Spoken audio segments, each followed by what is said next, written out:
give Father all the glory, and we give him thanks for what we're going to learn today. This teaching is going to be a little different than our previous teachings on YouTube. Yes, we are going to be heavily involved in scriptures, but probably not until later in the teaching. All right, the books that we're going to be teaching out of, first of all, The Valley of Dry Bones. If you have not read this book, or if you've never heard of this book, or if you're an Israelite and you know of this book but haven't read it, you should read it. The Valley of Dry Bones, very, very in-depth about us as a people. We're also going to be teaching, and basically what this teaching inspired from is the American Holocaust. This book is on PDF, free, online. This book is very, very in-depth as far as what happened in the Americas, not just North America, because a lot of people will say it's just North America, South America as well.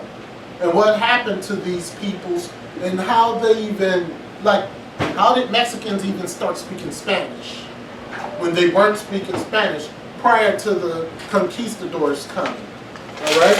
And of course, we're going to be out of the King James Version of the Holy Bible.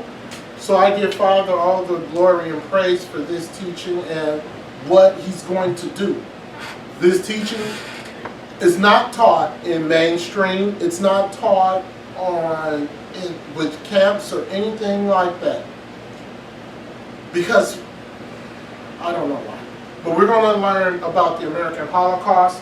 So I give Father all the glory and praise. As you see the very first slide, we have our brother from Gad, and we have a brother from Judah. Genocide for one race and slavery for another. And we're going to discuss that. The genocide of Gad. We're going to discuss the slavery of Judah. We're going to discuss Issachar. That's why I really was praying that somebody from Issachar or Gad would come, but it's okay. Normal media, New Revelation, YouTube. I give Proud Father praise for YouTube because it's growing. Our upcoming, we're going to do Matthew 5 next week. We're going to explain Matthew 5. What have they done with my Lord? I've taught on that twice, but we're going to teach it a different way next time. And of course, we got a national day coming up. Halloween.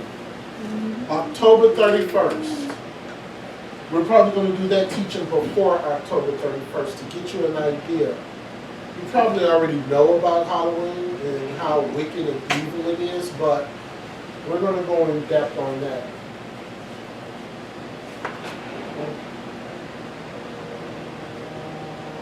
Our next feast is not going to be until December.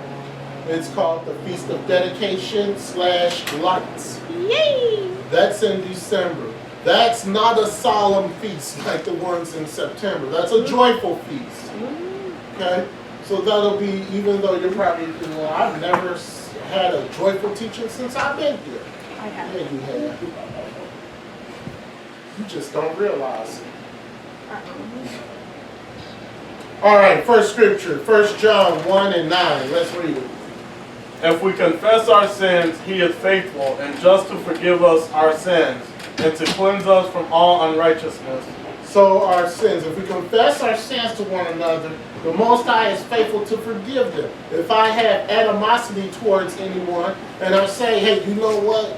I really don't like the way you do this, or I really don't like the way you do that. Can we talk about it?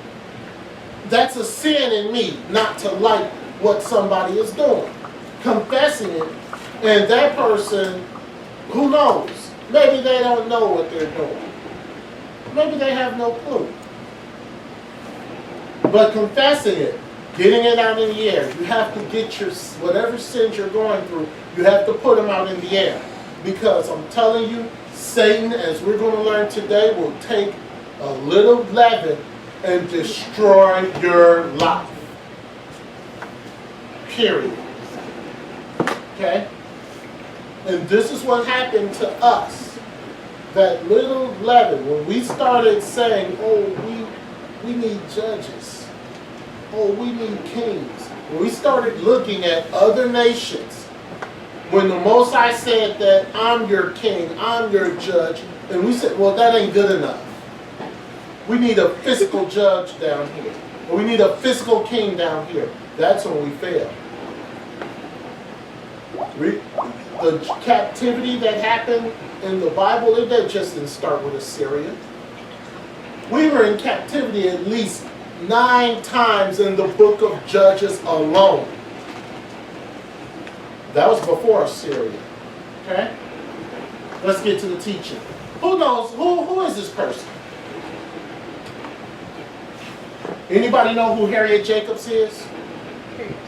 A slave. Wow, that's a good guess. Who's Harriet Jacobs? Anybody? That's a travesty. We should. That's a travesty. No, And it's a we don't know travesty. that. It's a travesty because it's not being taught. It's not being taught. It's not a travesty that you don't know. It's a travesty because it's not being broadcast on who this woman is. Let's find out. Datebook article, June 23rd, on Harriet Jacobs stated that Thomas Jefferson, father of the child, we know Thomas Jefferson was a whoremonger. Even he was a whoremonger. Just like every single one of these slave owners. I know who that is now. Air high five. Yeah, I learned about him in History 103. Thomas Jefferson was a whoremonger. I know. And he liked black women. He liked black women. So let's find out about Harriet Jacobs. So she wrote a book. And in that book, his slave Sally Hemings fathered children. The matter has been controversial for over 200 years. In 1998, a DNA study revealed that a Jefferson male,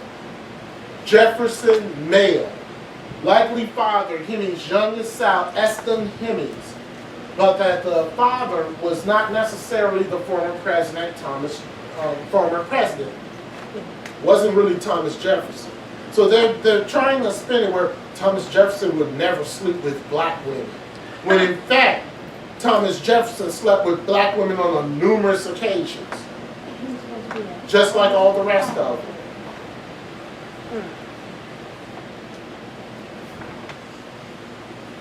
Let's go to the next one. They wouldn't even do a DNA. Let's learn about Harriet Jacobs. She was born in 1813 and lived a peaceful childhood until she turned 13. A lot of the slaves in those days, they really weren't looked at the master as sexual until they started developing.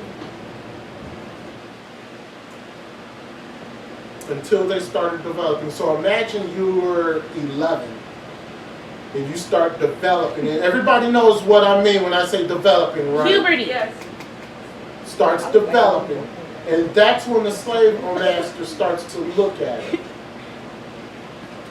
Harriet Jacobs was taught how to read and write. Certain slave owners did allow their slaves to read and write. A small minority of them though. She was willed to the baby daughter of an Eden, North Carolina doctor named James Norcom. Norcom, a tyrant who had already had 11 children by other slaves, quickly began stalking Jacobs as a sexual prize. He did not rape her, but consistently harassed and threatened her about having sex, even had a cottage built for that purpose far away from the house. That's what they did. The rich ones did. They didn't sit up there and just start going to the slave quarters and started, having sex with the slaves in the slave quarters, not the rich ones. They would build off cottages in certain areas on the plantation. Like past the cornfield, not cornfield, past the cotton field, Mm-hmm. way out somewhere. And that's where they would do their things. Adultery. We're going to learn about one particular slave who, well, I'm going to save that for later. Okay, he told, in her book, because she wrote a book on, and I'm sorry that I didn't write the name of this book, maybe I have it somewhere. He told me I was his property, that I must be subject to his will in all things. She was not raped.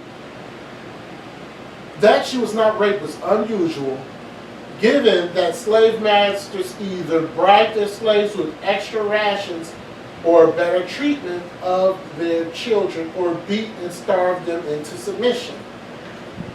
That always comes up, why didn't he rape her? Yellen said Yellen was a woman who wrote a biography of Jacobs.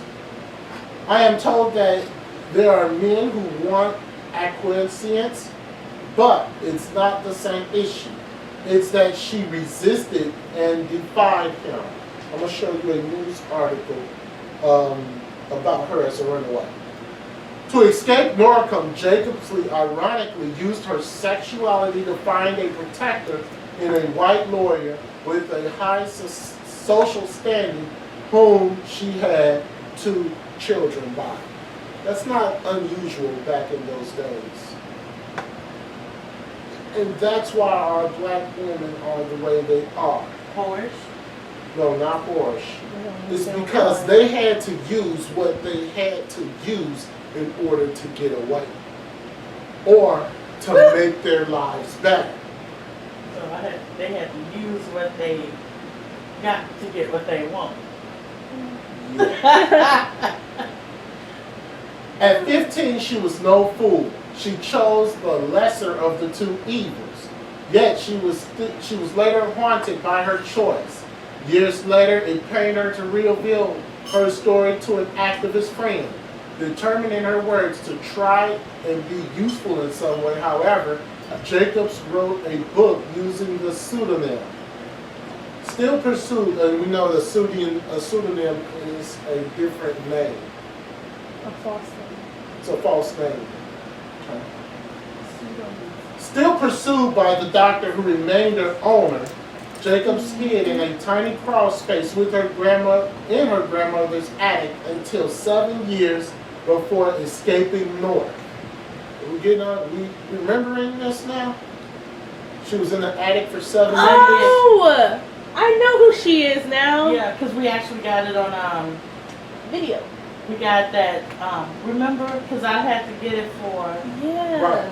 History 103. We Correct. actually got the movie about her life and Yeah. what happened with her. Right. So she hid in her grandmother's attic. She remained there for 7 years. She had to sit there and endure and watch her children grow up Yep. and couldn't do anything about it. We have a scripture for that later. Yep. Jacobs became an anti-slavery activist and Civil War relief worker and correspondent in Garrison. She also opened school for free blacks in Alexandria, Virginia. She died in 1897. Jacobs was largely forgotten in her book given short strife by critics who discounted her work as authentic. They did that to everybody who wrote. Everybody who wrote books back then, they discredited because they felt, it's not really what happened. Well, yeah, like that other book. The Elders of something I was telling you about. Oh, yeah. Okay. This is the actual article that James Norcom put in the newspaper when she ran away. Even though she didn't run away, she was still on the plantation in her grandmother's attic. Will be given for $100 reward will be given for the apprehension of and delivery of my servant girl Harriet. She is a light mulatto, 21 years of age, about 5 feet 4 inches high, of thick and something. Covering of black hair. Something. Big covering of black hair. Okay. Having on her head a thick covering of black hair and that curls naturally. But when she can be easily combed straight, she speaks easily and fluently and has an agreeable carriage and address, meaning her body. Being a good seamstress, she has been accustomed to dress well, has a very fine clothes. You get the whole point. It's a description of her. So he put out this ad for her when she was actually on his property the whole time. And that's a lot of money back then. Because my grandpa said even 5 cents would get you a candy or something. Right. So that's in the 18s. That's a lot. So what? That today would be like what? Thousands? Probably. Okay? Oh, wow. Who's this? You probably don't even know who this woman is. She's being hung. And beaten with a chair. And there's onlookers. But That's why right. is she being hung? She probably tried to run away. I'm going to show Or you she's why. cool. The picture that we just saw is a woman who, she was accused of harming a man with a deadly weapon. The man was trying to rape her, and he stuck his penis in her mouth, and she bit it off.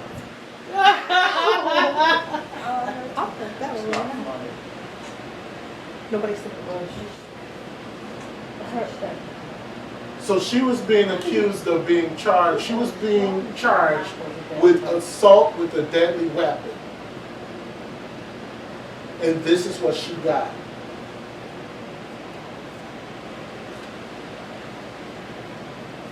Hung. When they hung the bodies, they did more than just hang the bodies, as we're going to find out. They just didn't hang them up on the tree and just leave them there. There was things that were done to their body prior to them being hung sometimes. Yeah, they would be skinned.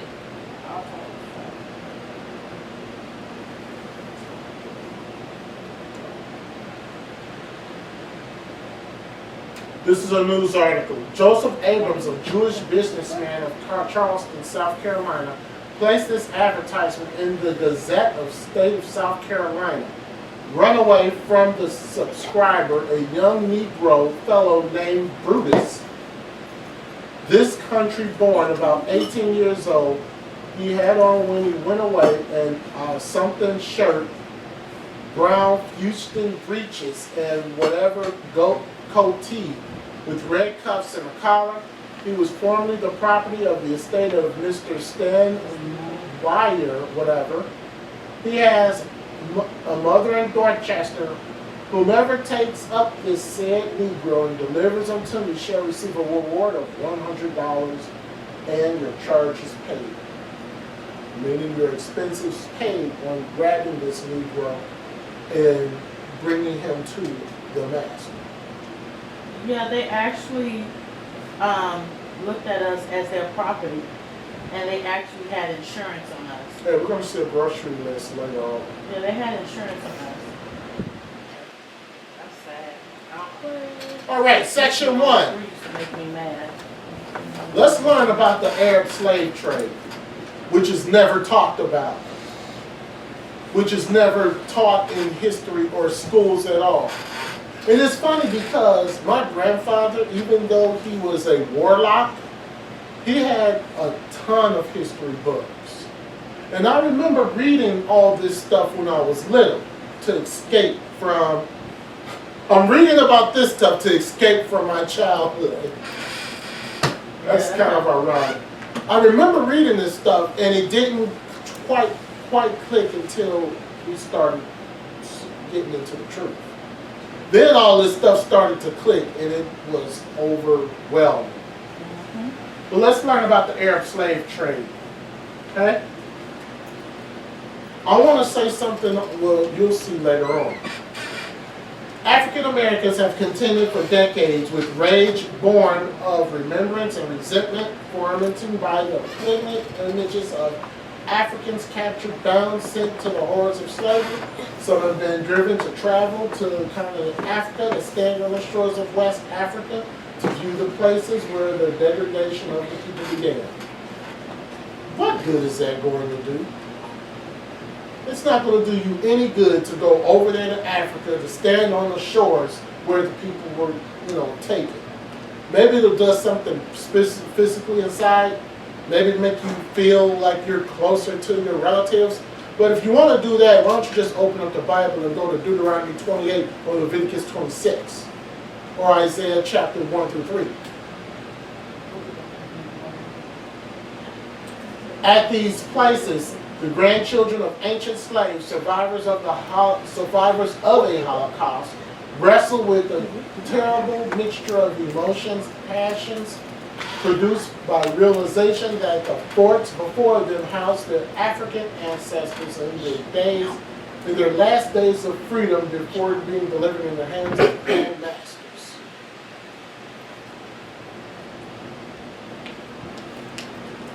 Okay? The white-hot anger that rises slowly in African Americans as they recall these events, and epithets that dance in their heads of these observers of past sometimes escapes their lips as curses and bitter mutterings. You get people now who are so overwhelmed with the slave trade, with the American slave trade, that they sit up there and they just start crying, getting angry, balling up their little fist and getting ready to fight and all this other stuff. My teacher, he taught African American films, and every time he would start talking about the Guinea Coast, he would get so mad that he would have to leave the room.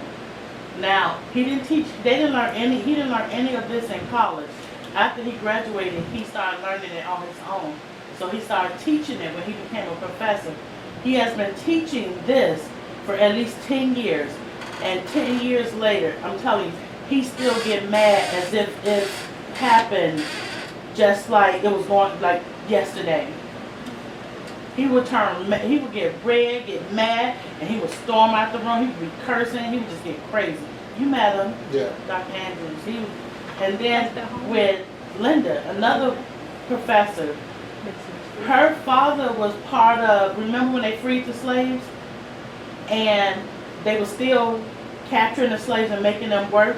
Her grandfather was a free man, and they took him and put him back into slavery. So she's still angry to this day. But they don't understand. We did it to ourselves. I tried to tell her to go to Deuteronomy 28, but that anger has overcome them, that they're blind. They can't see it.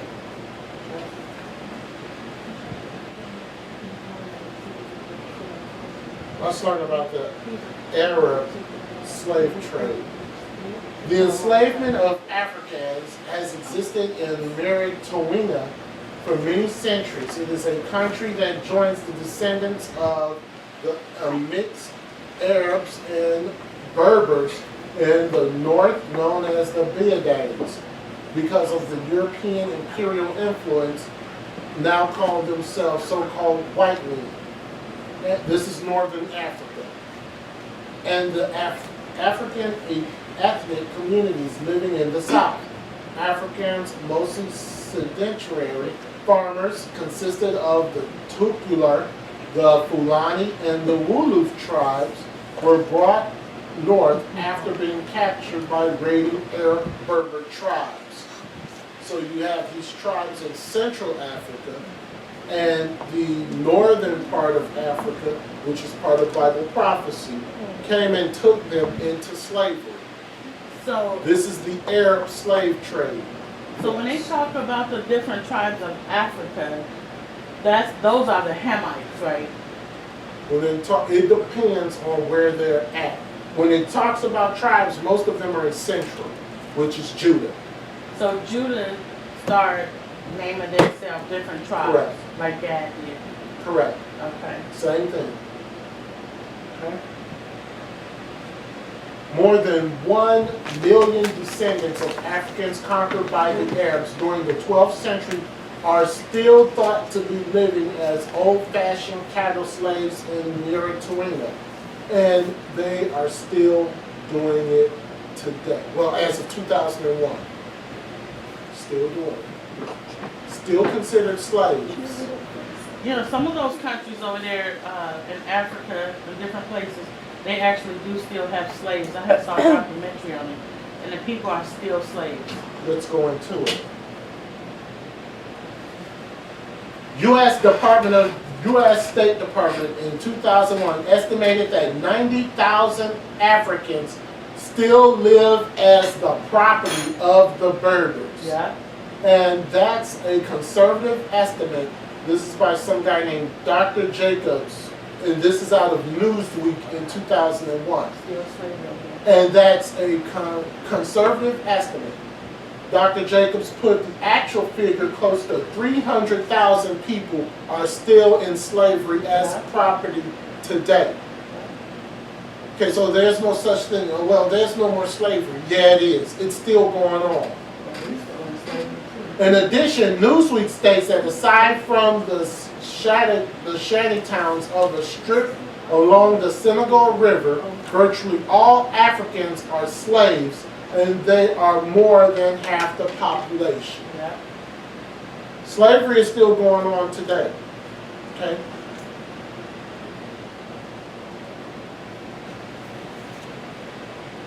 Let's get Galatians chapter 5, verse 1.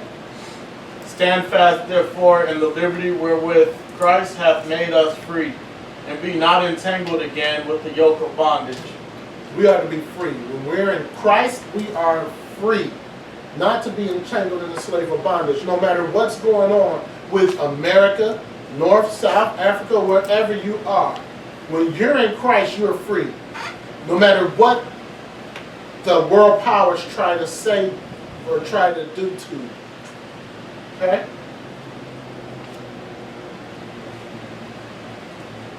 Let's find out a little more about the Arab slave trade. Africans in Mauritania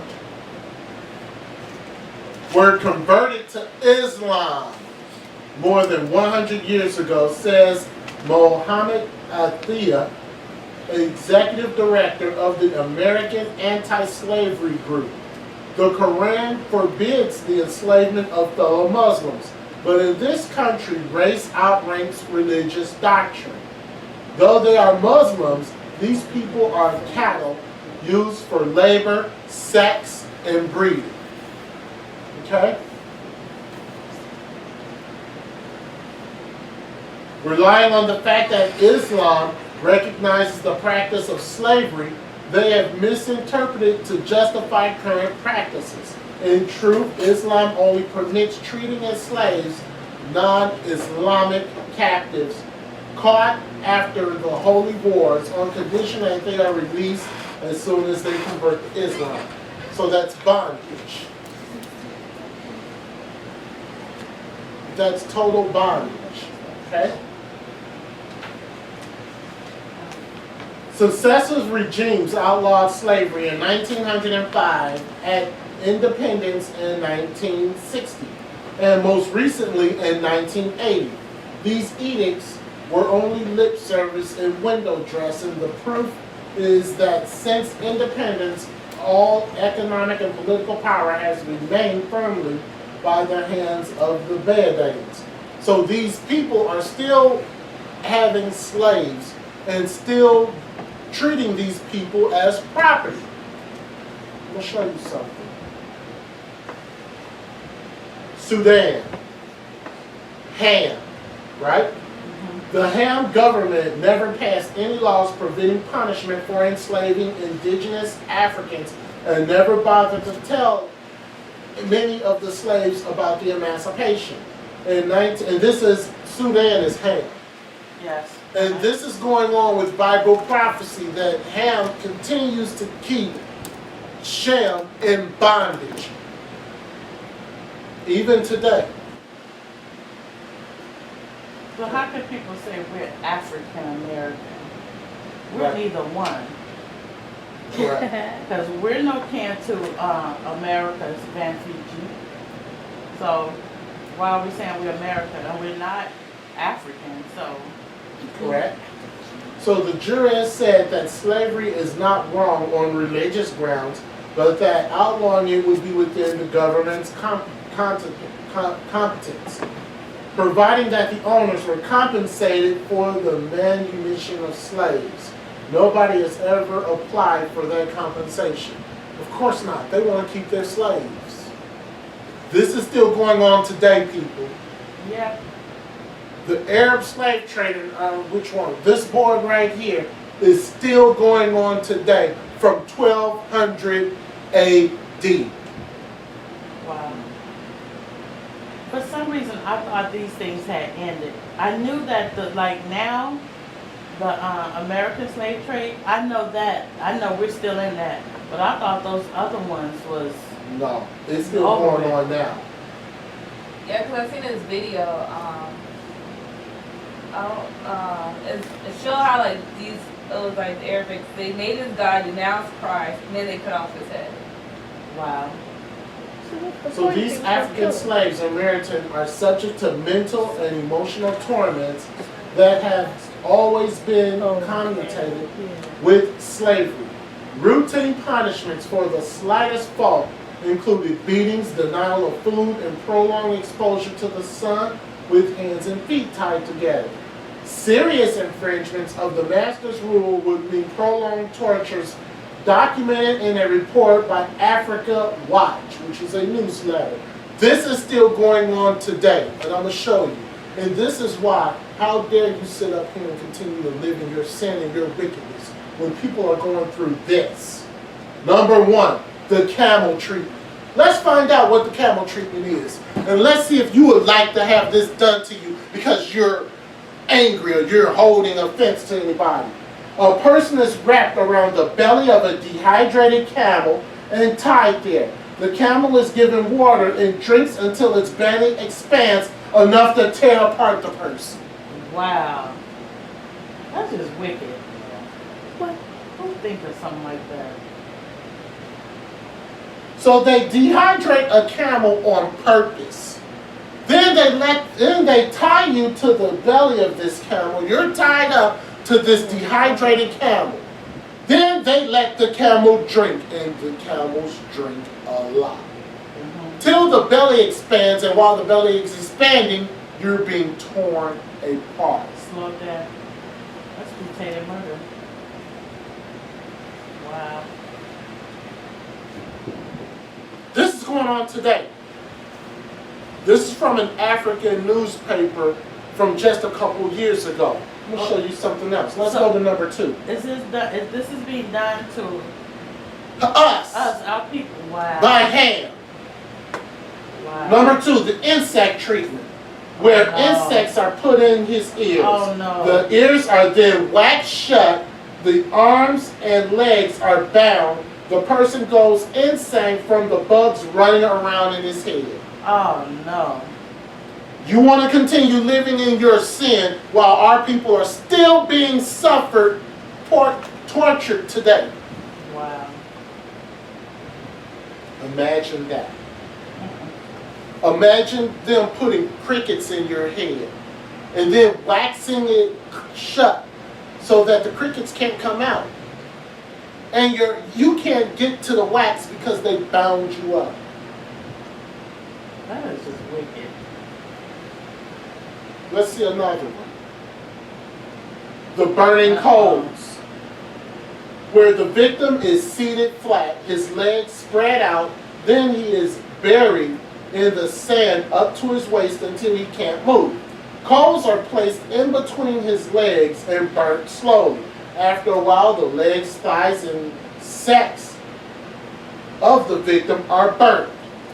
There are other gruesome tortures, and the African Watch wouldn't even put them in the newspaper. These are the 3 that they did put in. Other reports states that some slaves caught fleeing are often castrated and branded like cows. We're going to meet one of those men on the board today and how he was branded. Okay? This is what happened to us. Because we wanted to continue in our sin. We wanted to continue in rebellion against the Most High. This happened to us. It can happen to any one of us. You think because you're in America that won't happen to you? You're kidding. Well, we know that this stuff goes on here. It's just not reported. News article.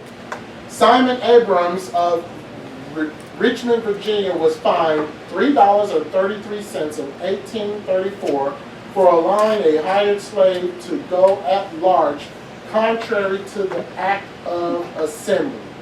Anybody know what the Act of Assembly is? Have you even heard of it? I never. I've heard of it, but we haven't talked about it. The Act of Assembly stated that if you were white, I'm just going to a broad overview. If you're white and you let some slave go and they escaped, then you were fined. Oh, Sometimes you were placed in slavery yourself for a day or two. that's $3.30. Okay? $3.33 back in 1834 was a lot. David DaCosta, described as a gentleman of Spain, owned a 41-acre plantation on Barbados. In 1680, worked by 61 black slaves, 7 white servants, and 3 bought ones, felons, apparently all Christians. His will dated February 1684 through 1685 dispenses his Africans. The 2 former to enjoy and possess my plantation, Negroes, each paying half of debts owing and sharing procedures and expenses each year. No Negroes or anything to be sold, and should Daniel B. whatever sell anything, he will forfeit his inheritance in favor of my wife, and the sale shall be deemed null and void. Basically, he's just giving his servants to one of the indenturers. This is just a news article that was placed in the newspaper. So you see all the articles that are placed today, help wanted or, whatever. This was common back then.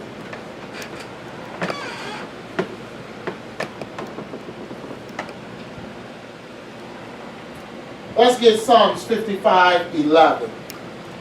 As for me, I will call upon the Most High, and the Lord shall save me. As for me, I will call upon the Most High, and he will save me.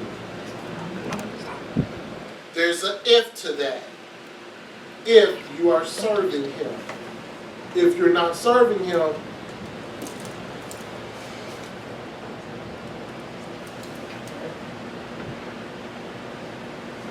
let's talk about this young man. Everybody has seen this picture, right? Who hasn't seen this picture before? Right there on the poster board. Yeah, you see it. He's right there. Wilson Chin. Let's get to know these people. Because when we're out street preaching, and somebody said, well, who is that on that? I don't know that. We need to know this stuff. Let's talk about Wilson Chin for a moment. Okay? I want you to look at his forehead. Do you see anything on his forehead? Yes. You probably can't see it from that far back. Let's find out what happened to his forehead. We're going to learn about that collar also. Okay, we're going to learn about that. I'm going to discuss what that collar really is. Okay? Wilson Chin was about 60 years old. He was raised by Isaac Howard of Woodward County, Kentucky. When 21 years old, he was taken down the river and sold to Bosley B. Marmelon, a sugar planter about 45 miles above New Orleans. This man was accustomed to brand his Negroes, and Wilson had on his forehead the letters VBM. So this slave master had his initials and was branding the slaves on his forehead, on their forehead. Can somebody tell me how is that tied to the Bible?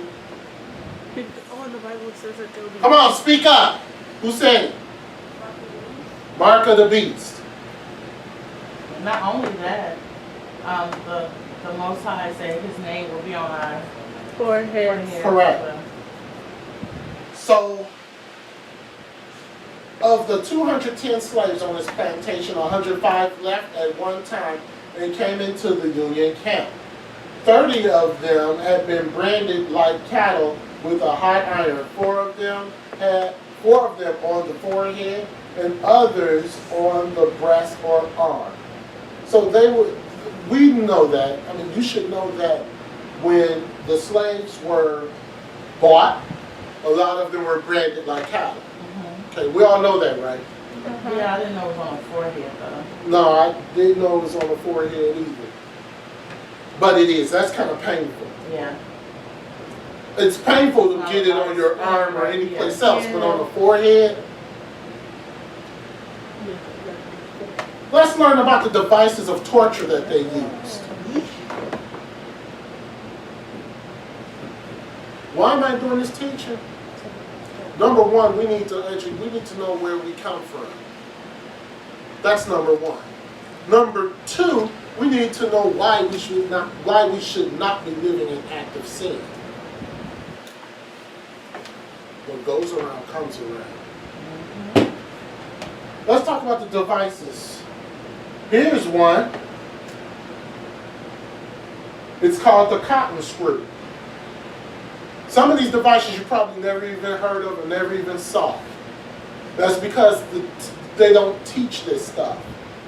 The cotton screw. What's going on here is that horse is running around at full speed. The whip or whatever has the slave tied up with his arm bound.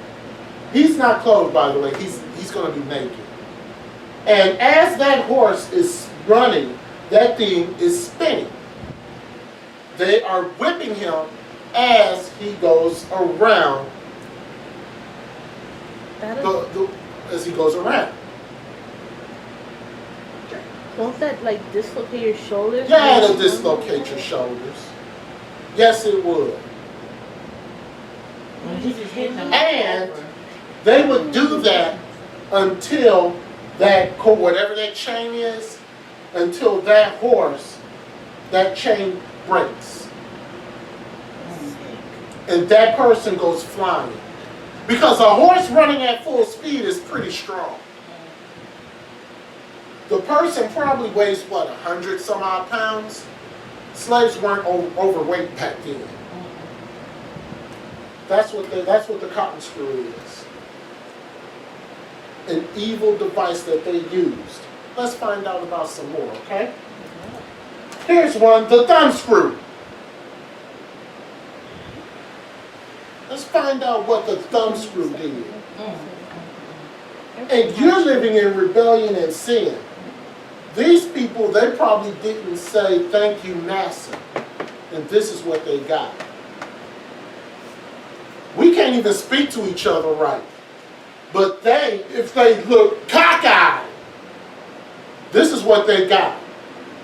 Let's find out about the thumb screw. The thumb screw is a torture instrument that was used on captured black people aboard slave trader ships in the Atlantic Ocean. The torture device was often used against the Africans involved in uprisings and insurrection during the voyage. So if they were talking loud, or if they got hint that somebody's trying to get the niggas together to fight, this is what they did. The leader would be forced to place his thumbs in between two flat metal pieces connected by 2 or more screws. The metal bars had ridges either smooth or bumped or with sharp spikes that will bore into the victim's thumbs, trapping them with metal mechanism as his bones are being crushed. It was a small torturous device that inflicted pain without too much effort. Anybody know who John Newton was? Yeah. Who? Scientist? Who? Wasn't he a scientist? No. Who is John Newton? He was the one that I don't think I'm thinking of the right person. Was he captain of a slave ship? It says right there, slave trader. Oh! Yes. What did he write? What song did he write? Amazing Grace. Amazing Grace. So, in an extract from the journals kept by slave trader John Newton, he wrote, "I have known slave ships' captains to use thumb screws that produce the most excruciating pain among the enslaved." He was a former slave owner who repented and saw what he did was wicked and evil. Later on, he became a monk or whatever, and he was blind. Hence, Amazing Grace. Okay? I once was blind, I can see, or something like that. Okay? One of these days, we're going to talk about the old Negro spirituals and where they come from. LP. Okay? We have this on the board, right? Yeah. The mask. Yeah. What was the mask used for? The mask was to keep runaway slaves from killing themselves. What they would do is that they knew if they ran that the treatment that they got when they get captured was going to be worse. So what they would do is they would either drink alcohol until they got into, if you drink too much alcohol, you can go into shock, or you can go into alcohol poisoning. Or what they would do is get clumps of dirt and swallow, What is that? choke themselves to death. So because they were livestock, and because they didn't want to lose any profit, they would put this mask on them. That way they couldn't kill themselves. That's what the purpose of this mask is for.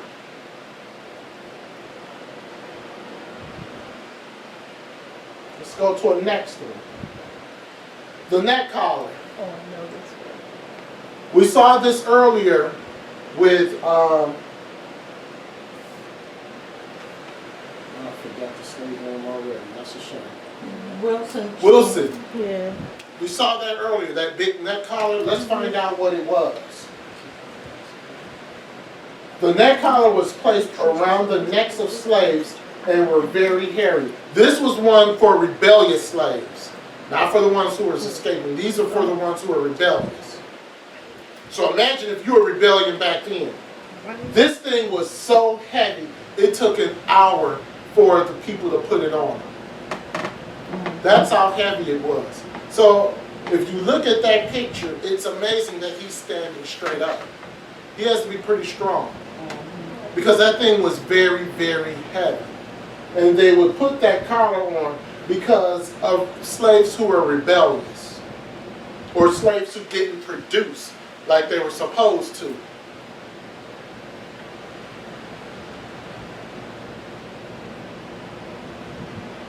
The wooden collar. This was for women. So you women, all these men, yeah, we got some stuff for you too, okay? This is the women. The wooden collar was used for young girls who had not finished their jobs to the master's liking. Or break dishes in the kitchen or something. No, you broke dishes in the kitchen. You weren't wearing this collar. They You weren't wearing this collar. I guarantee you would be doing, it's some other devices. It's the whip, which we're going to learn about in a minute. Or it's the blade. You were getting, this is if you were told to dust and you missed an inch or a speck of dust. That's what you got, the wooden collar. I'm going to show you what happens if you drop dishes and break them. Is it like the wooden collar is like a heavy piece of wood? Yes, it's a heavy piece of wood. It's a heavy piece of wood that were bound on your neck to make you understand you better do it right next time. This is the most popular one, right? The whip. We pretty much know about the whip, right? It's the most common practice of torture. And the whip, it was made in such a way that it would create a sonic boom when it cracked. Can somebody in science tell me why that is? Because it breaks the sound barrier? I'm asking because I don't know. Oh. It creates a sonic boom when it's cracked. Because it breaks that's why, because it breaks the sound barrier. How fast? So imagine that pressure. I'm sure that's a lot of pressure. Imagine that being cracked around your back or legs several times. This teaching is not like all the other ones. It's to wake you up. The blade. This is what you get for breaking dishes. No. They stab you? Is that what it's To stop repeat slaves from running, they would cut off either their hand or the foot of the slave. For those slaves who destroyed property, you would get your hand cut off. Imagine you're in let's say 1820. Your hands are wet, and you're carrying a glass, and it just slipped.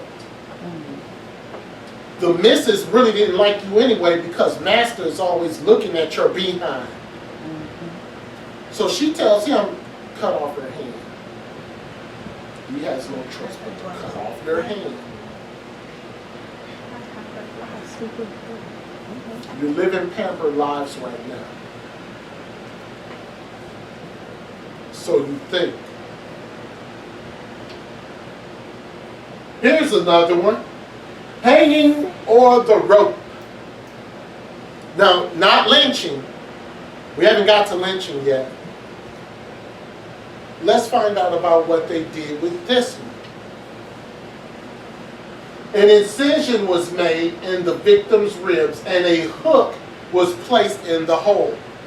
Then they would hang you until you're dead. But they would make sure you lived for at least 5 days. So they take this knife or whatever, puncture you in the side. Then they get this hook, put it in there like you're a piece of cattle, and hang you up. Not only are you bleeding to death, but they then continually beat you.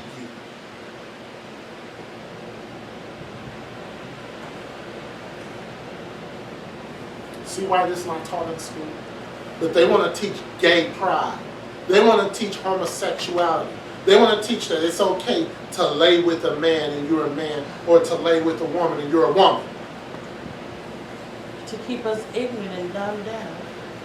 Keep us away from the Most High. I think we have one more. The choker.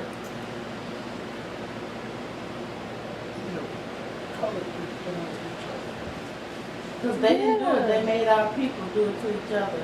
The choker. That was a World War I picture.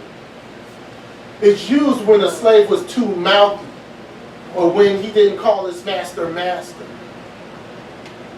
They would get that device and they would sit you down and they would take that choker thing, it was metal, and they would twist it. It's kind of like a vice grip until you at the point of suffocation.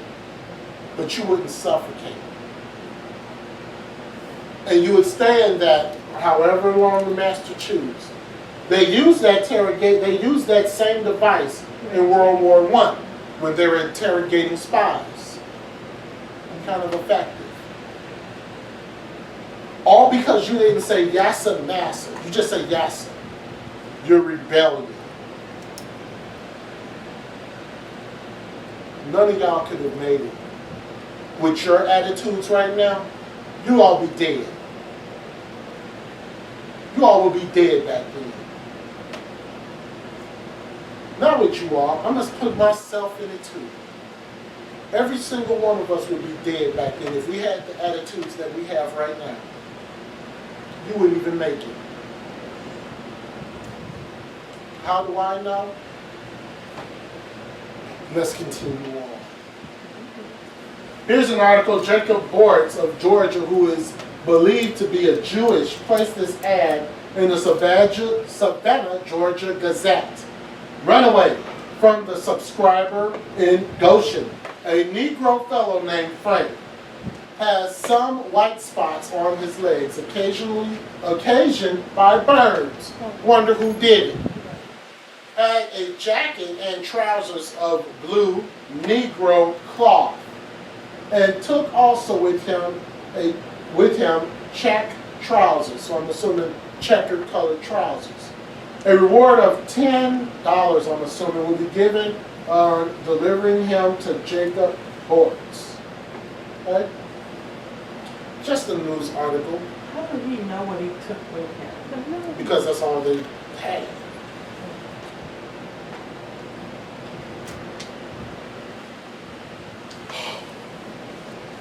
William Brown. Can somebody even guess who William Brown is? You're gonna know who he is, because he's over there. Is that him? No, Oh. not the Uncle Tom Cabin. Let's find out. First of all, let's find out what he did. Okay? From May and September of 1919, over 25 race riots rocked cities from Texas to Illinois, Nebraska to Georgia. In Omaha, the trouble began on September 25th when a white woman, Agnes Loback, reported that she was assaulted by a black man. All it takes is for some racist white person to say, I was touched, I was this by a Negro, and all hell broke loose. Still like that. I'm going to show you. The next morning, the Bee reached new lows, reporting, the Bee is a newspaper, reporting the event. The headline was, Black Beast First Stick-Up Couple. It's not like that now. They don't call us beast anymore. They say thugs. Here's the woman. This is her, Miss Agnes Loback, who fabricated that story. Okay? The most daring attack on this is what the newspaper put in. The most daring attack on a white woman ever perpetuated in Omaha occurred 1 block south of Bancroft Street near Scenic Avenue in Gibson last night.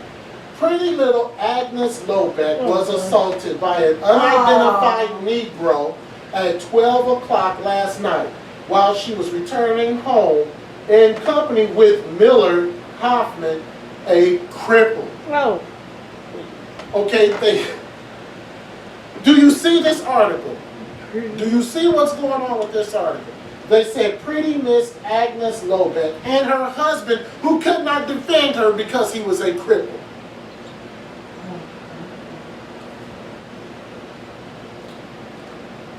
Let's see what happened to Mr. Brown. That evening, the police took a suspect to Loback home. Agnes and her boyfriend, Milton Hoffman, they were later married, identified a black packing house worker named Will Brown as the assailant. Brown was 41 years old and suffered from acute So rheumatism. how do you do that? Okay? That's arthritis. isn't That's it? arthritis. And he was supposed to have done what to her? Assaulted her. But this man had arthritis. How? Okay? He probably was in pain. Let's read. Before the police could leave the Loback house, a mob gathered outside and threatened to seize Brown. After an hour's confrontation, police reinforcements arrived and Brown was transferred to the Douglas County Courthouse. Several police officers were ordered to report at once to police headquarters in case further trouble, and 46 policemen and a detective were kept on duty well until the night. Now, mind you, 46 policemen, right? Let me show you something. The crowd got so big that it was 5 to 15,000 people outside of the courthouse demanding the body of Will Brown. So what are they all calling dibs? 15,000 people. They demanded his body. Will Brown moaned to Sheriff Mike Clark, "I am innocent. I never did it. My God, I'm innocent." Those were his last words. Recorded. Okay? So the mob, they got crazy. They started shooting. I'll show you a picture. There it is. That's an actual picture of the courthouse. That's an actual picture of the courthouse. All over a woman sitting up there saying that she was assaulted by a black man. Who, by the way, was racist. Who, by the way, her husband was in the Ku Klux Klan. Go figure. This is for one man. They're rioting. You probably don't know who Will Brown is, but when I show you the picture, you'll know who he is. Mayor Smith had been at the scene for several hours. He came out to the courthouse and tried to reason with the mob. He asked them to forget the prisoner and allow the firemen to put out the flames. So he was sitting up there saying, "Okay, we're going to handle this. We're going to take care of this. Let us do our job." They eventually got a hold of him. And he eventually said, "You know what? Let him have it." Now you know who Will Brown is? Now we know. One of the most famous pictures. Hold on. So they call us dogs and animals and all that because our people did that when they do that to one of us. But they did it to us first. Mm-hmm. One of the most famous pictures of American history right here. Now you know who Will Brown is. And he was innocent. He was innocent. He was innocent. When they posing, look at them posing for the picture. I You know how don't long know. it took to take those pictures back in the day? It wasn't an instant flash. Mayor Smith had been rescued, but there were several versions on how the rescue happened. Some reports say that the police detectives were responsible for saving his life.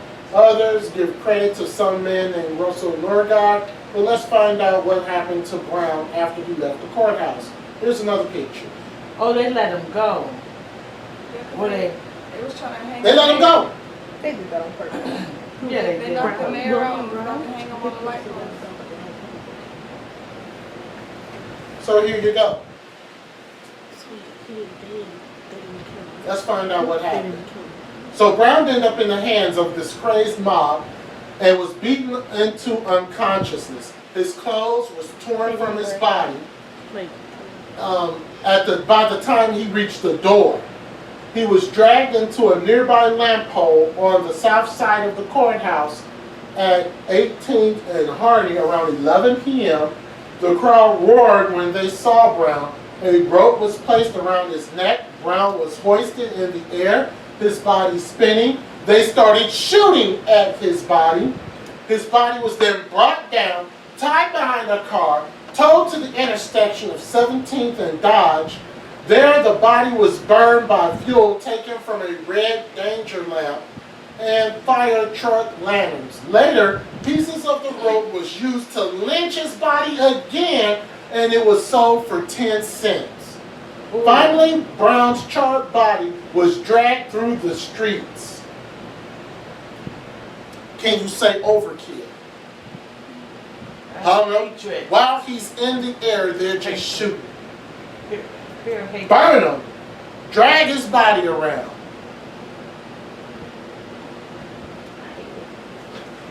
That's ridiculous.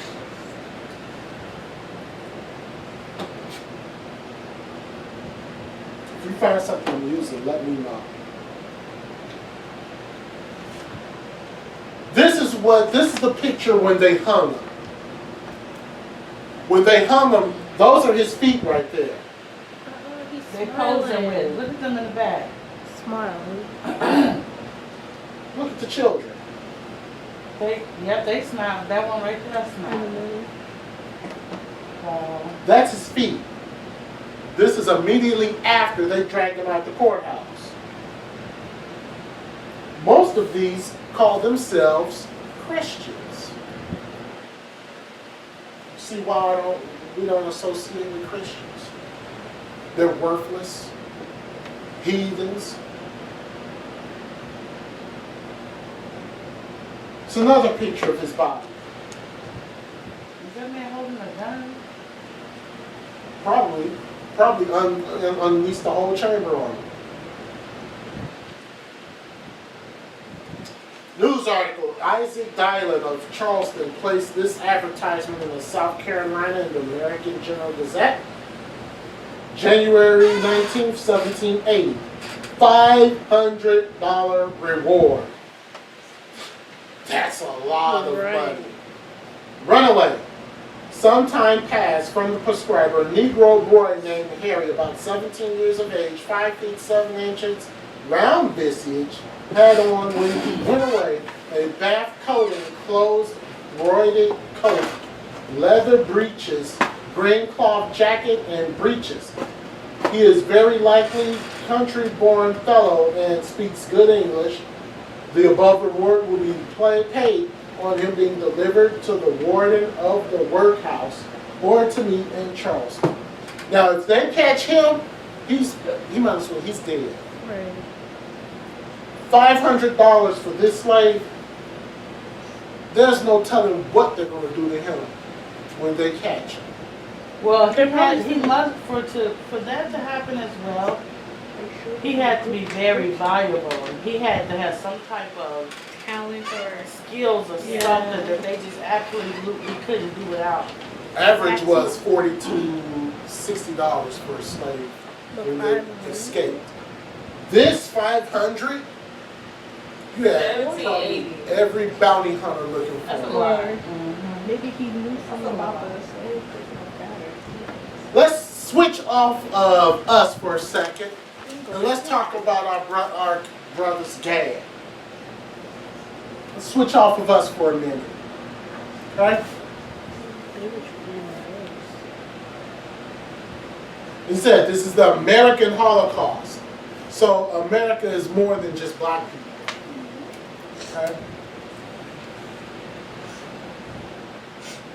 This is coming from the American Holocaust.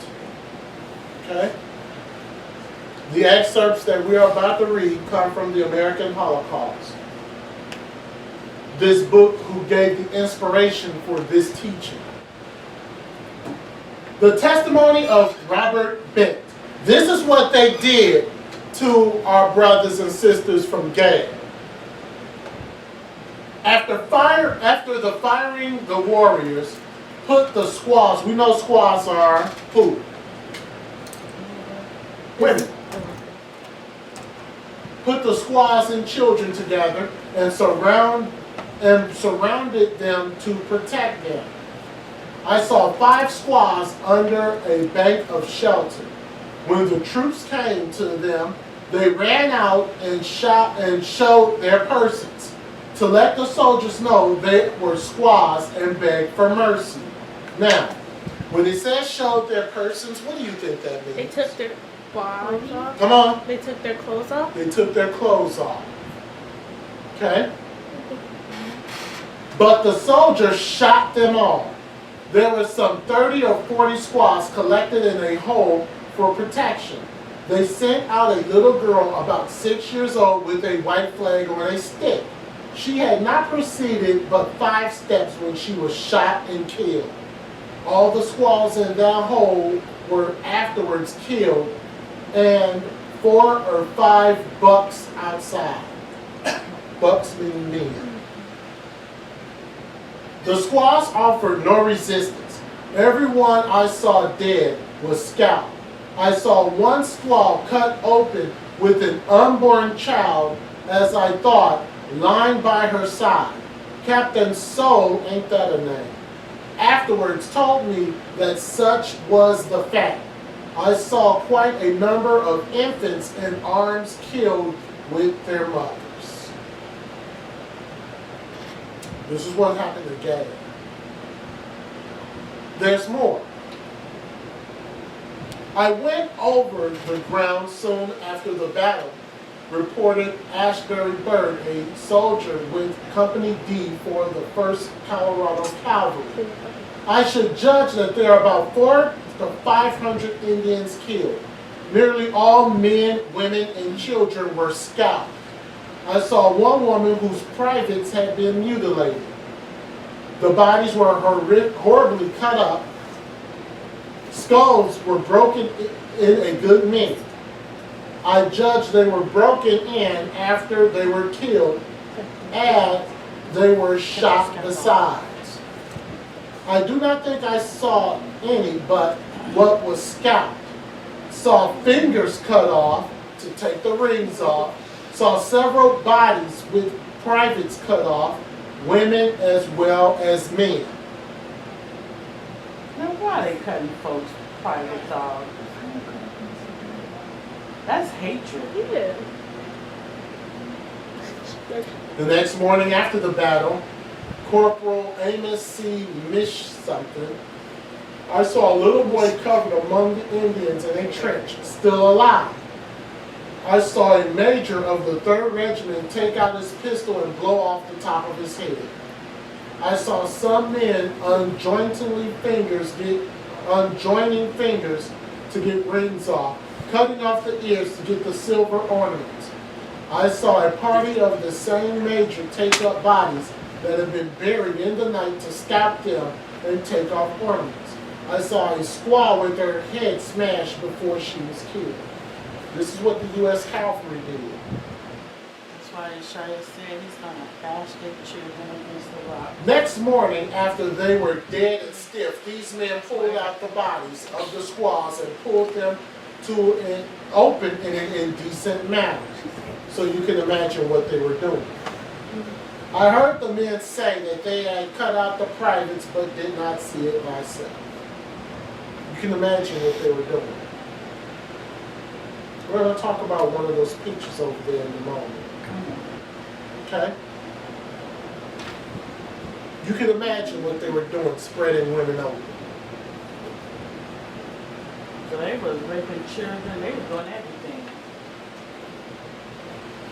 Let's get Genesis chapter 49, verse 19. Gad. You didn't. That.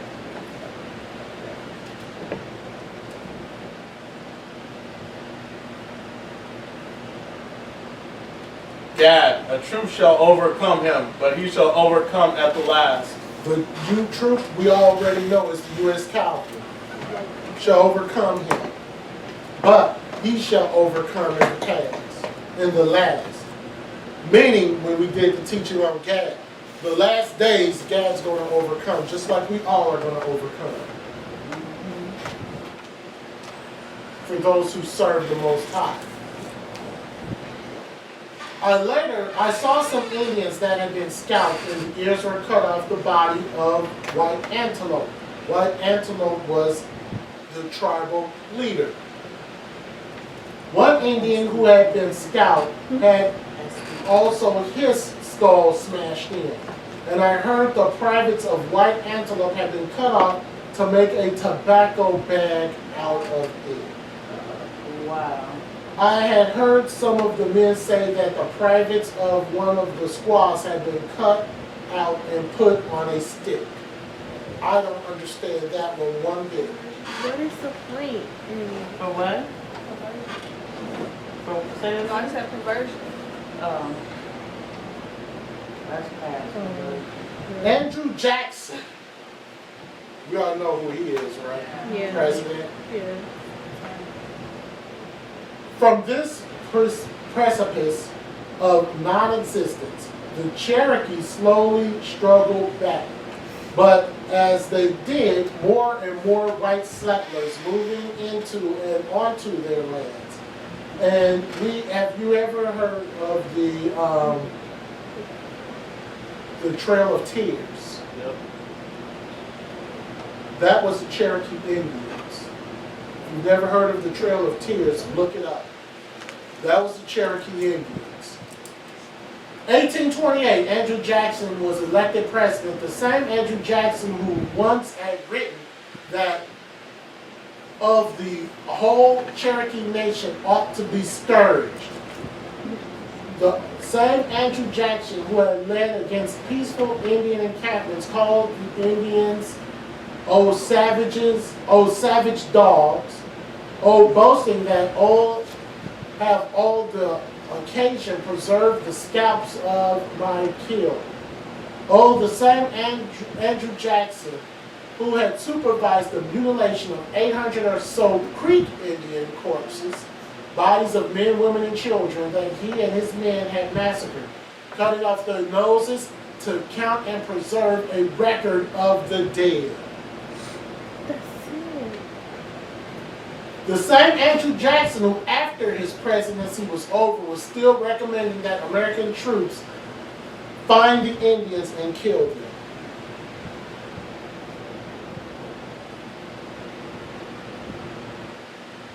We have that picture over there. This is the Pequot Massacre in 1637.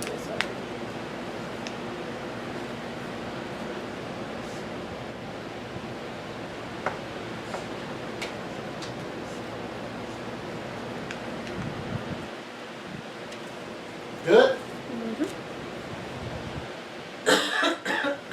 May 26, 1637, 2 hours before dawn, the Puritans and their Indian allies. See, that's kind of funny. Because sometimes they would have these people work, the U.S. cavalry or army or Puritans who are perverted in themselves.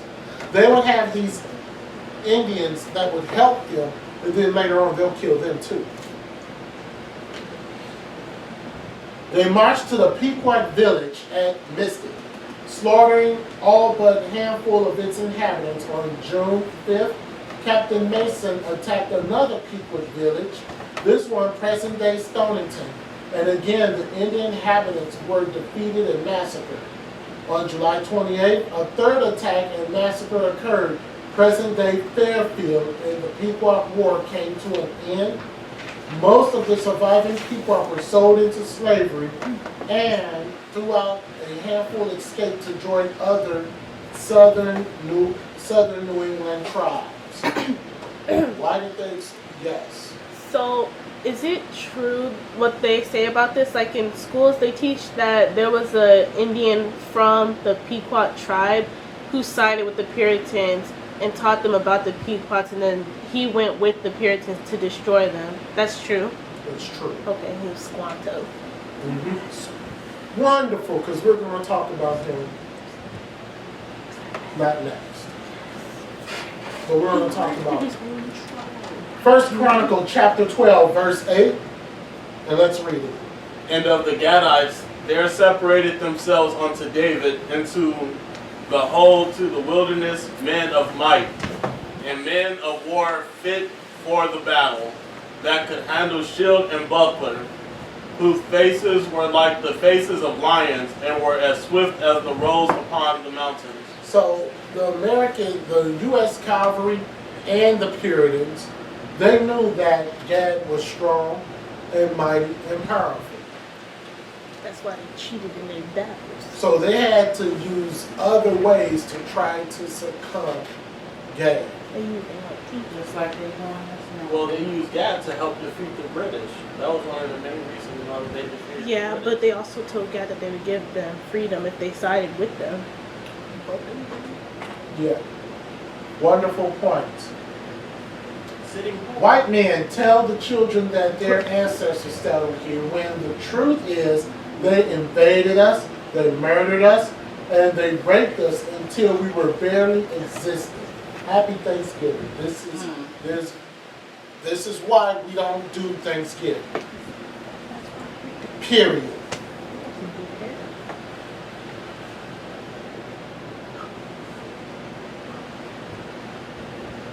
talk about Squanto.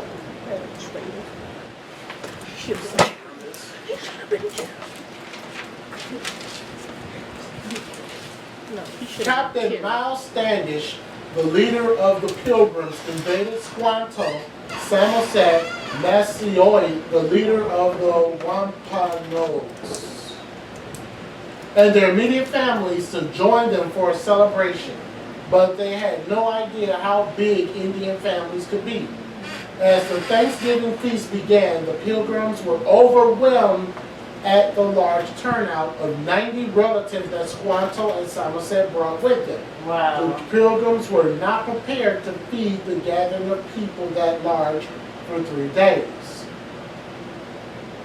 Seeing this, Maciop, whatever, gave orders to his men within the first hour of his arrival to go home and get more food. Thus, it happened that the Indians supplied the majority of the food: 5 deer, wild turkeys, fish, beans, squash, corn soup, cornbread, and berries. Were there any unclean animals there? No. Think about that for a second. There was no pigs. Captain Standish sat at one end of the long table, and the chief clan Maciel sat at the other end. For this time, the Wampanoag people were sitting at the table to eat instead of on mats and furs on the ground. The Indian women sat together with the Indian men to eat.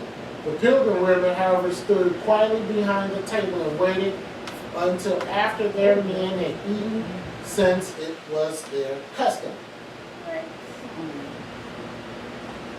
Following an especially successful raid against Pequot, and now what is Stamford, Connecticut, the churches announced a second day of Thanksgiving. So they are separating them. The Pequot wasn't having nothing to do with it. Squanto and that other guy said, you know what, we're going to sit down. So while they're sitting down, having this feast with these people, their brothers are being murdered. And they had Thanksgiving to celebrate victory over the heathen savages. During the feasting, the hacked off heads of natives were kicked through the streets like soccer balls. Even the friendly Wapak did not escape the madness. Their chief was beheaded, and his head impaled on a pole in Plymouth, Massachusetts, where it remained on display. That's where they get football on Thanksgiving from.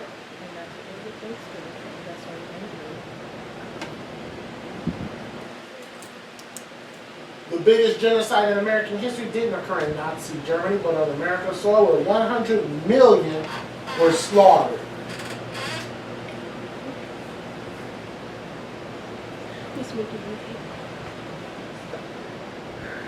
This is in this book, The American Holocaust.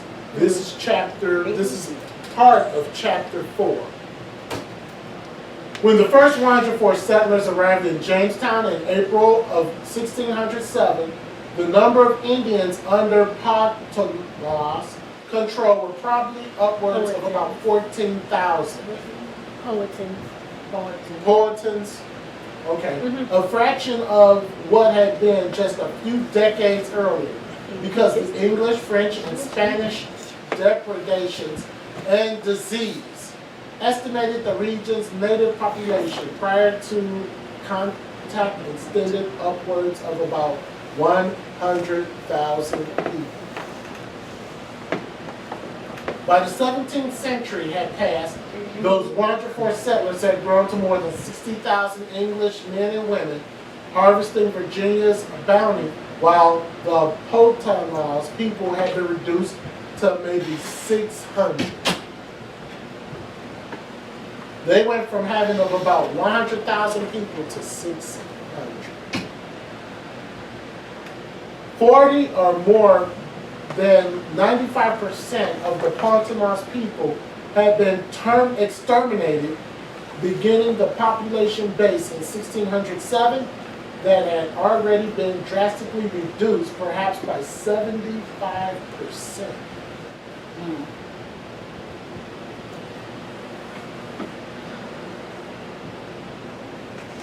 Hundreds of Indians were killed in skirmishes after skirmish.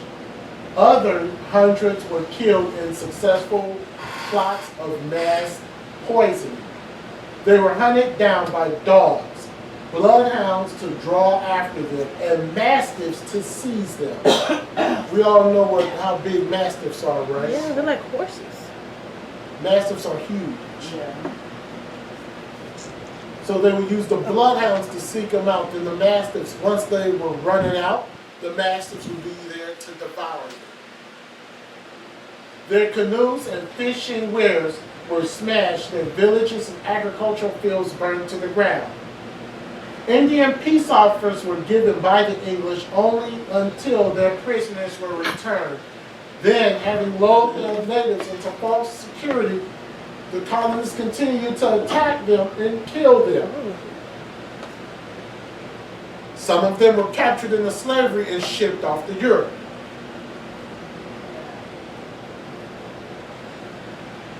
Oh yeah. Before the arrival of English, to choose an example further north in the area we have been discussing, in the population of Western Abenaki people in New Hampshire and Vermont had stood about 12,000. Less than a half century later, less than 50 years, approximately 250 of the people remained alive. 92% destroyed. The Mohawk people, 75% destroyed. Eastern Abenaki people, 78% destroyed. The Maliset were 67% were destroyed. So do you say that they just didn't destroy our people for like gold or anything like that? They actually knew who our people were, Yes. and that's why they did it. Yes. They knew who we were. Not only did they knew who we were, they saw the riches of the land and wanted that too. Mm-hmm. And they're just savages. Anger and jealousy. Let's get Psalms chapter 55. This will be verses 20 to 21. And let's read it. He sent out his hand against his peace. He defiled his covenant. The words of his mouth were smoother than butter, but war was in his heart. His words were softer than oil, yet were they drawn swords. Who could that be possibly talking about? The conquistadors. It couldn't be talking about the Ashkenaz Jews who are over there now. The Bible is talking about Gad. Because they would give them treaty after treaty. And after they give them the treaty, a week or so later, they would turn against them. Don't trust them. So why would our people keep doing that? Why would they trust them? Because We're going to God. find out later. That too. That didn't make us look too smart. A lot of people trust in God. This was a slave owner's grocery list. A mare and a yearling colt, Which is 14 hogs at $5.70, a ton of plaster, 1 wagon and harness, 2 black Negro males, 4 feather beads, 1 lot silver plate, a silver watch, 1 black girl, and 1 black woman. Mm. They just wrote it on like a grocery list. That's it. It said 14 hogs, so they ate a lot of pork. And they gave our people. Jack.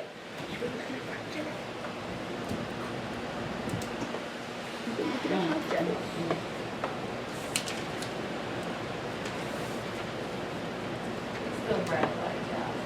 Is that a little girl? She looked like it. Let's find out about Janet. The slave, only known as Janet, was hung by her master because he could not ejaculate in her when he was having sex. She was too dry. So he couldn't ejaculate when he was being rough with her and having sex with her. He couldn't ejaculate in her because she was too dry. So this is what he did. That's not possible. That was him.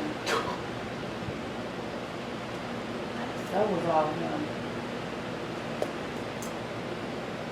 And this was legal. There was nothing that could be done. Nothing that could be done. Necessary.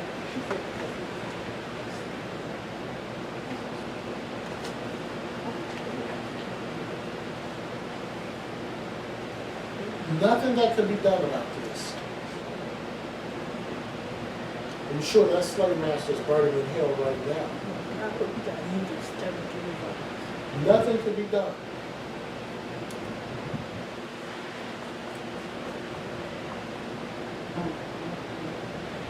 Let's talk about Issachar.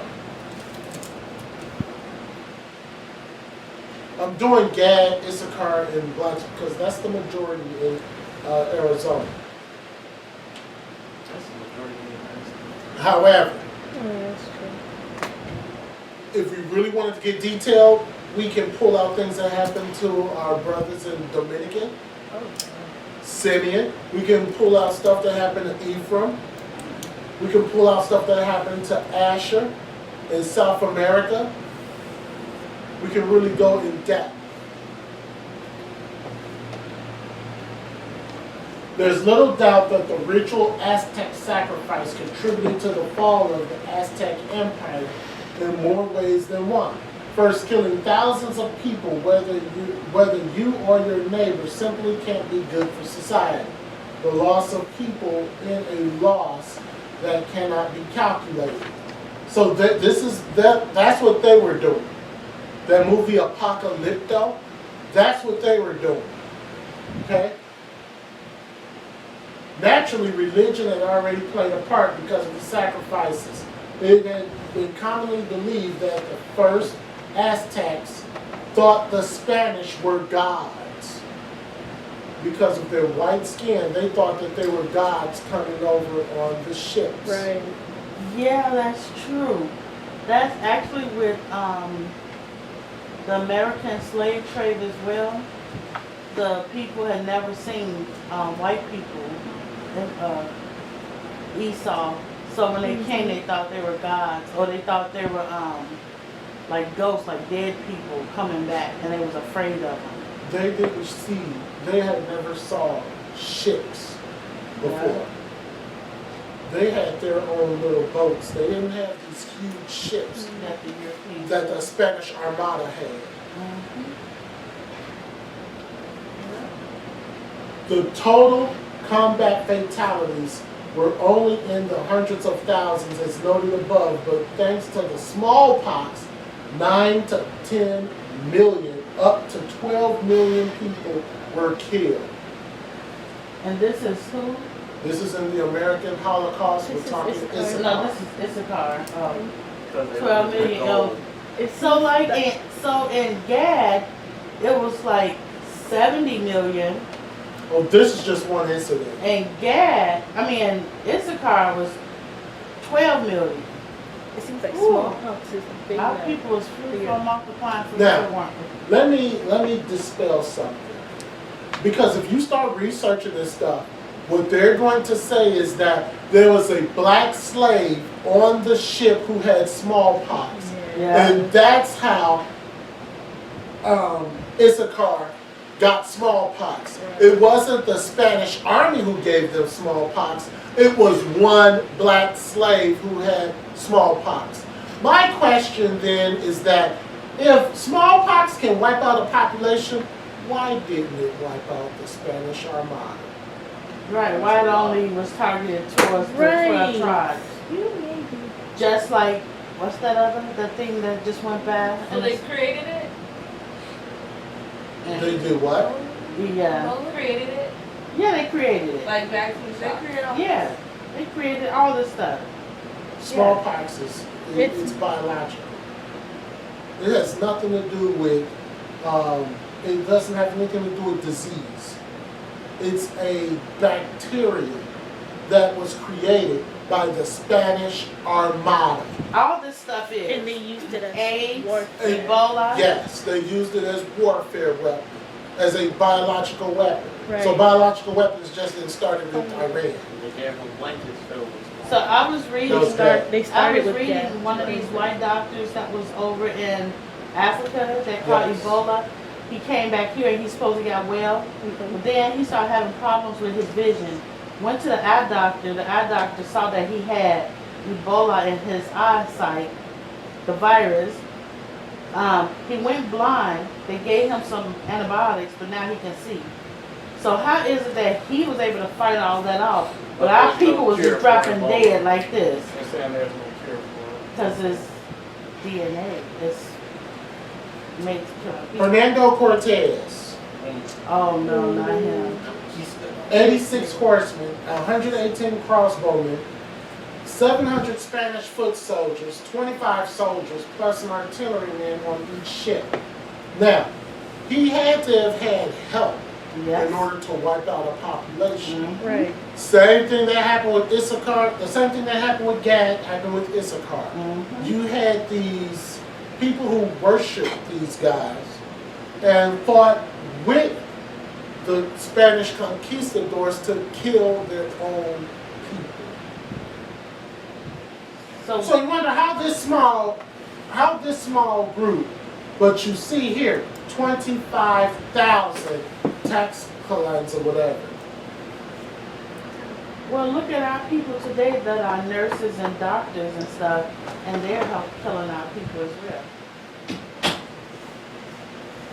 well. So Hernando Cortez had help. Yep. So not only did they kill our people, they gave them Spanish, and they gave them all kinds of. Spanish, and they gave them Catholicism. Correct. That's what I'm trying to say.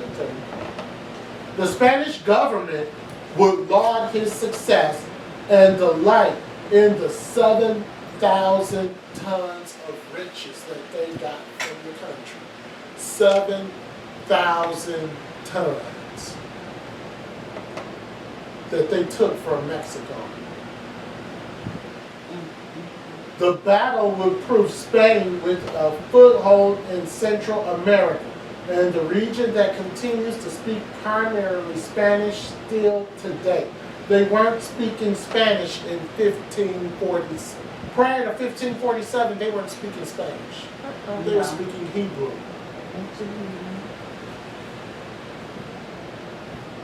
Okay? Do your history. That's true because I'm sorry. Go ahead. Because I was talking to one of my coworkers, and he was saying how like the Spanish is different everywhere, but he even said like he learned it from the Spaniards. That's why their language not similar. They're all like different. When they speak Spanish, like from Ephraim to Issachar is Spanish.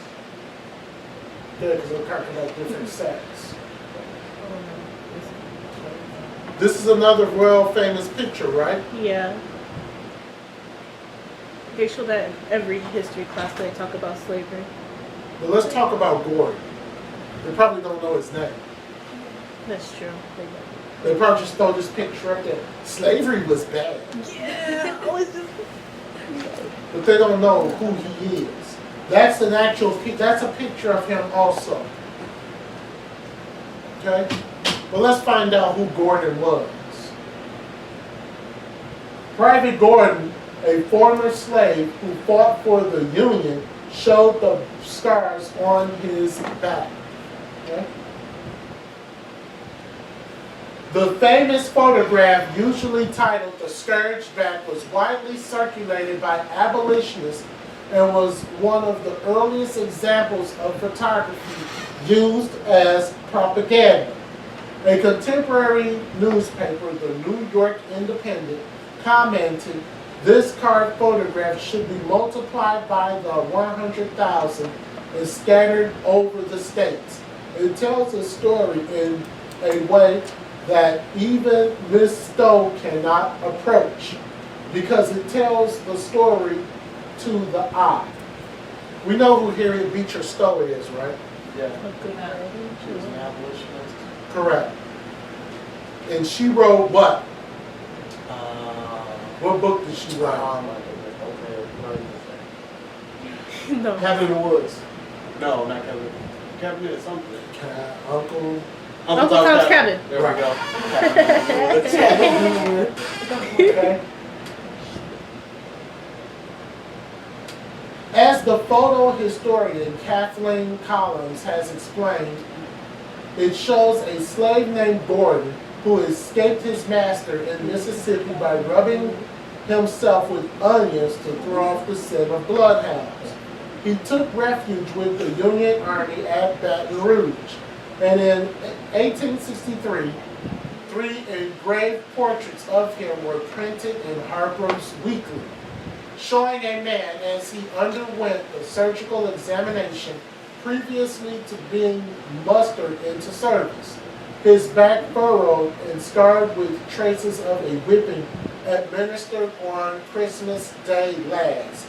So Christmas Day 1862 is when he got those lashes.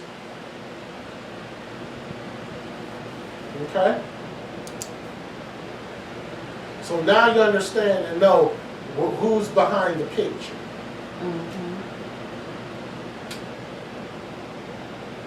Here's another famous picture. I have no idea how they got him up there like that. Jesse Washington. Oh, I think his feet is like connected to his neck with a rope or something. Yeah, and you can see when they tied his Oh, legs similar to the Roman to the crucifix. tree. Oh, it is.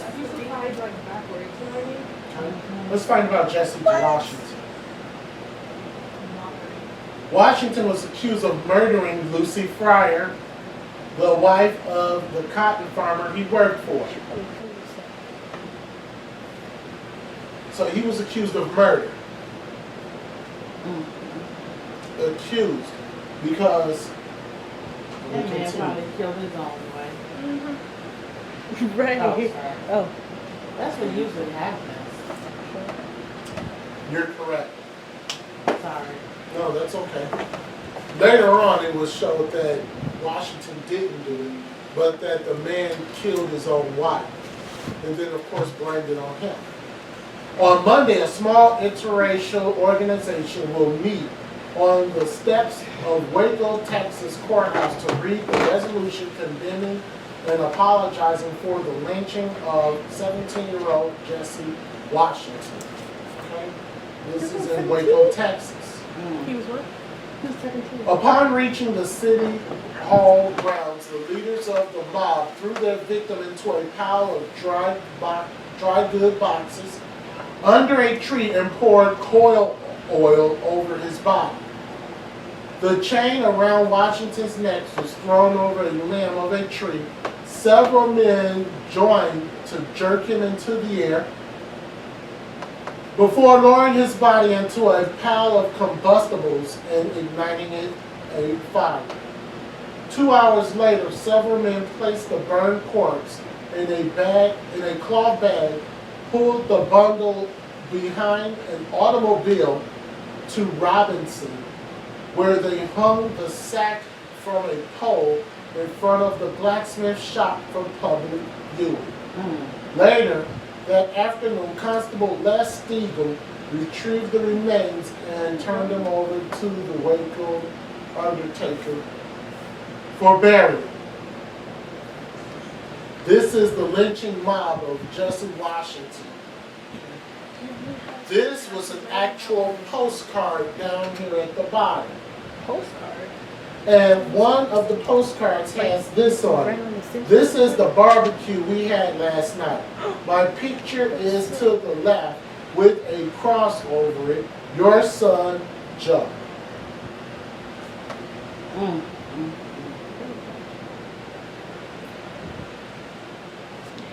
That's his body up there. And that's after he was burnt. That one. Right. Let's see.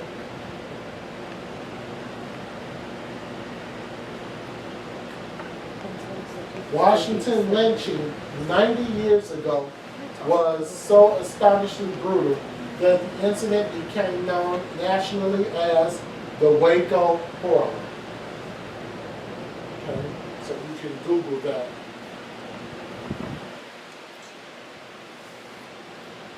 Waco International Coalition is forcing Waco to confront some of its painful history, and there are as many in this city of 200,000 who have no interest in apologizing for something that happened 90 years ago. It was a very ugly part of history, says Ray Meadows, a Waco County Commissioner. I regret that it happened, but as far as me coming to apologize, I didn't have anything to do with it. Ooh, that was the sentiment. That still is the sentiment. Something that happened over 100 years ago, I don't care. We didn't do it, so watch me do it. Around sundown of May 8, 1916, Lucy Fryer, the wife of a well-regarded cotton farmer, was found bludgeoned to death in a doorway of her seed house. Jesse Washington, who was illiterate and branded feeble-minded, confessed to the murder. So he really. Soon after the jury found him guilty, a crowd of 2,000 men seized Washington, chained him, beat him, dragged him to the town square where he was burned. That happened quite frequently. Are you dragging people and doing that? Where you get these uneducated, that's why I said education is so important. You get these uneducated men, and the police basically beat confessions out of them. Oh, okay. That happens even today. What happened to my uncle? He was 17 and beat him, and he ended up doing 25 years for something he didn't even do. Correct. He really got life, You got life. but Most High, after 25 And through years, DNA evidence, he was released. yeah. But he was so rebellious.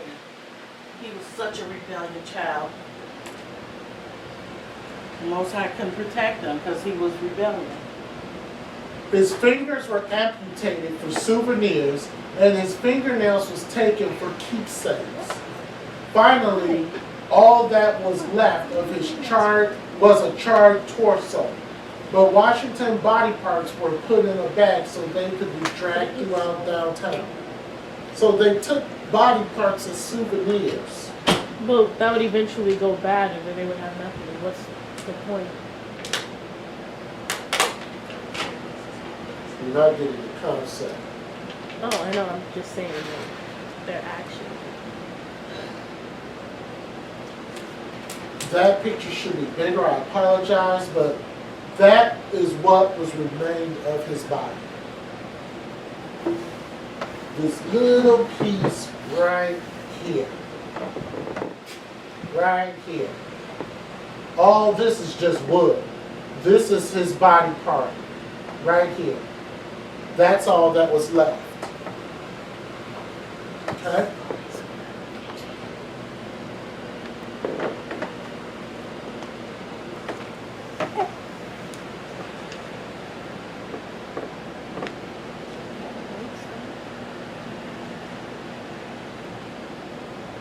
I apologize.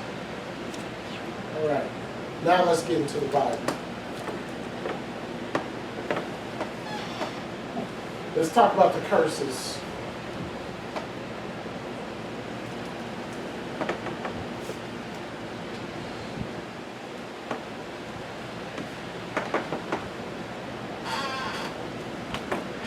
A Hebrew Israelite is a descendant of Abraham, Isaac, and Jacob, and are also the chosen people of Ahiah, defined by the biblical prophecy in Genesis, the 49th chapter.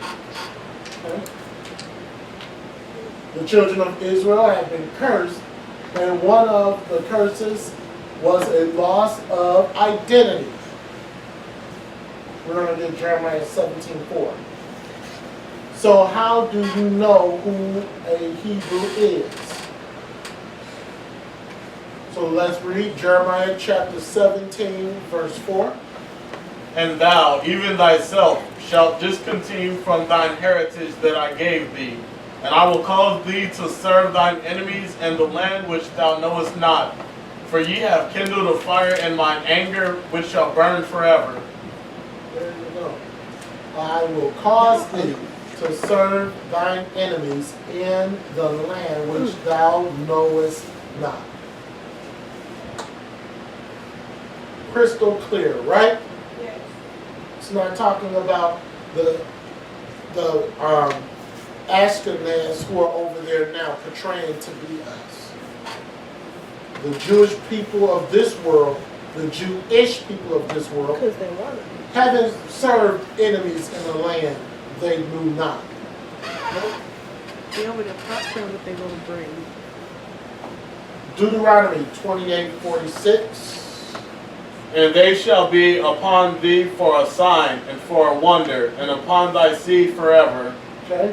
So it's talking about the curses. Okay? The curses shall be upon thee. Okay? That's what it says. It's talking about the curses in Deuteronomy, the 28th chapter, verse 46.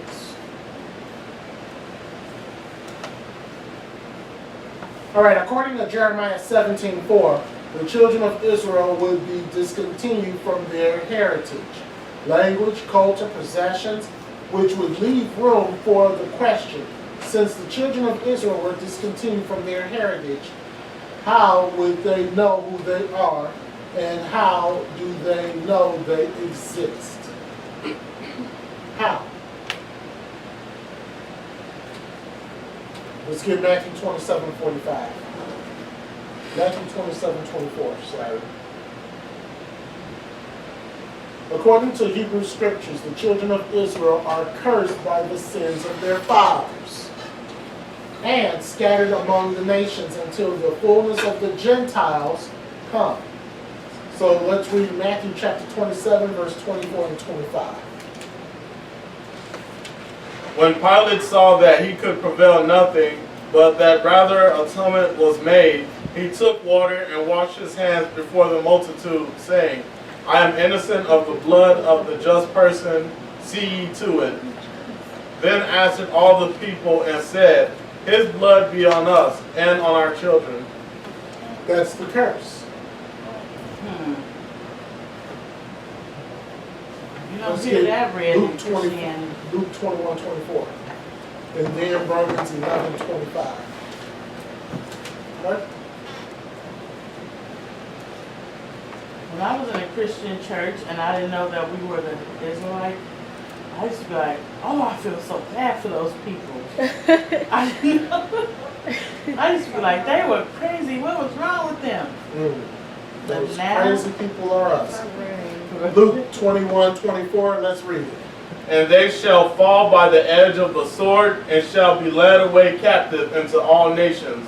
And Jerusalem shall be trodden down of the Gentiles until the times of the Gentiles be fulfilled. There you go. That tells you right there that the so-called people over there, the Jewish people, are not the Israelites. Because it's just said. That tells you right there in Was Luke that 21. Romans? That was Luke 21:24. Let's read Yeah. Romans 11:25 and go ahead. For I would not, brethren, that ye should be ignorant of this mystery, lest ye should be wise in your own conceits. That blindness in part is happened to Israel, until the fullness of the Gentiles be come in. Till the fullness of the Gentiles come in. That still tells you that we're going to be in this until the Gentiles, until It's a Christ of that. they're going to rule, until they have a certain. That also let you know that they only have a certain amount of time to reign as well. Right. They think they're forever, you know. Let's read Deuteronomy 28:46 again. And they, the curses, shall be upon thee for a sign and a wonder, and upon thy seed forever. So the curses, that's the they in Deuteronomy 28. Those are the curses. Upon thy seed are the children. So the curses are going to be on us.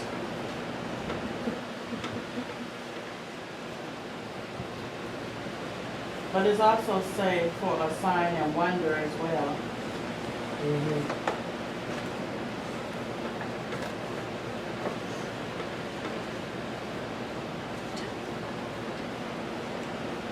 This scripture shows us that these curses written in the script, these show us that these curses written in the scripture would identify who the children of Israel are, because there will be no other way to identify them.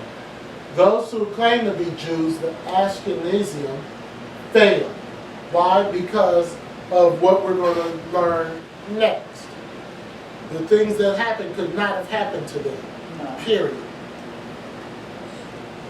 That's just about everything right now. Deuteronomy 28:16.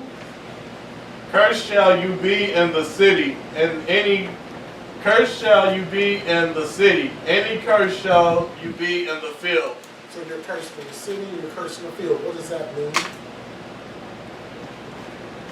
We're going to find out. So what is that song? We're Blessed in the city. Right? What? What? Opposite. Because church- it's the early part of Deuteronomy 28. Yeah, that's the okay. early part. Because I'm like, ooh. Because the first 12 scriptures says how you're going to be blessed if you follow Yeah, it. I remember you had us read it. I'm sorry, the first 14. The so-called Negro was cursed, both in the city and in the field, because in the field he was a slave, and after he was placed in impoverished slums or city.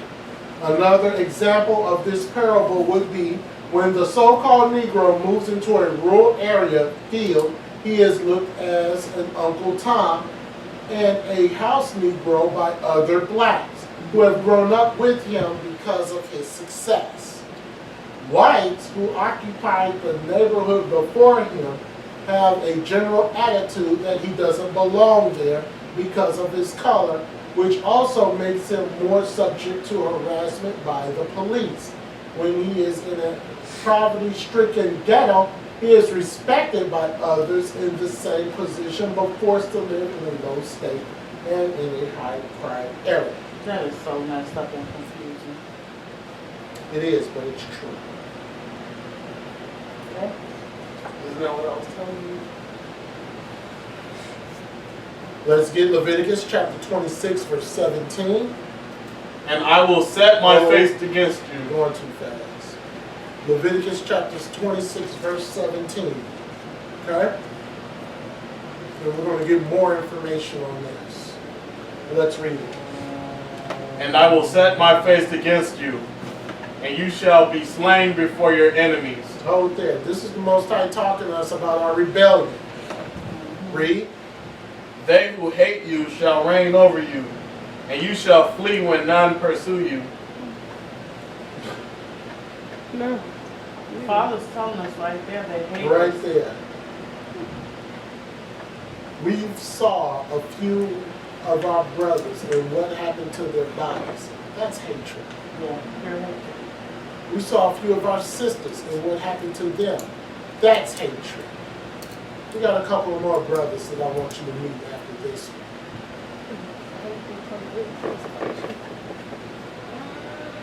Dark skin is viewed as inferior or unbecoming all over the world, and prejudice against so-called Negroes is common all over the world. Even blacks in Israel today are referred to as Cushim, meaning nigger. This verse explains that the Israelite will be unable to escape prejudice and discrimination, no matter where you are. So you can flee to Israel if you want to.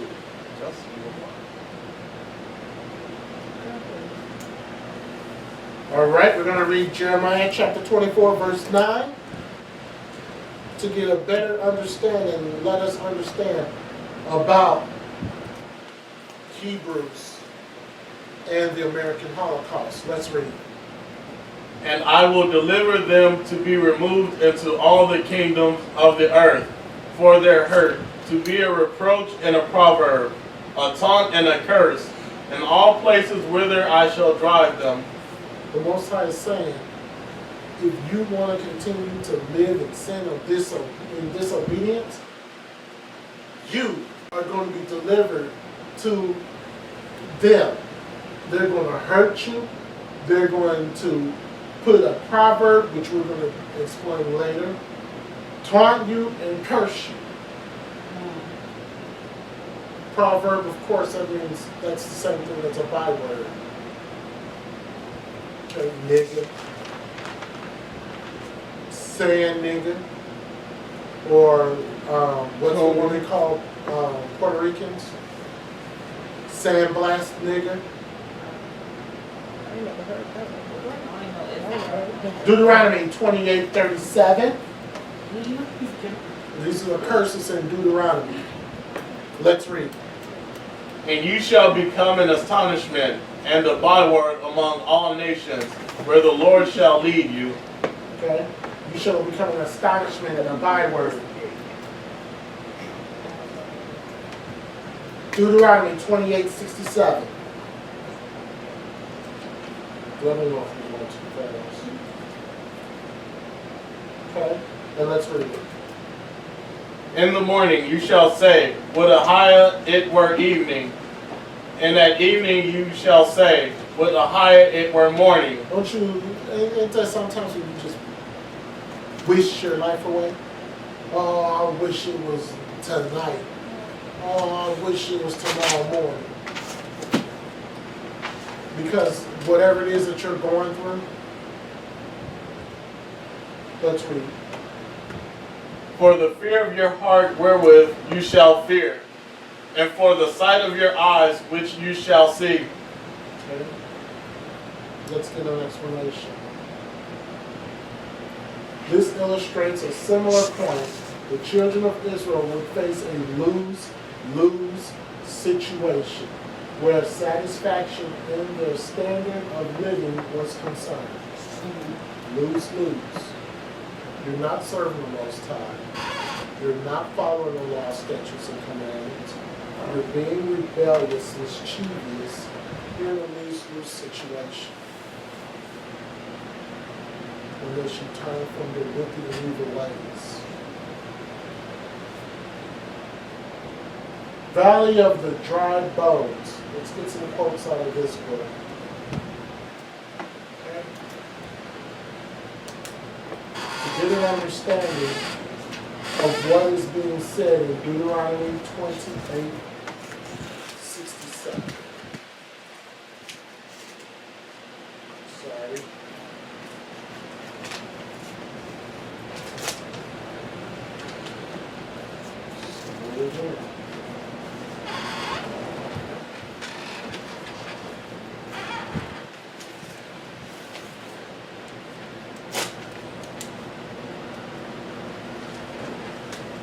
All right, Rudolph R. Windsor. Valley of the Dry Bones. Fear, death, destruction remained with the black from the moment the slavers took him aboard the slave ships until the present day.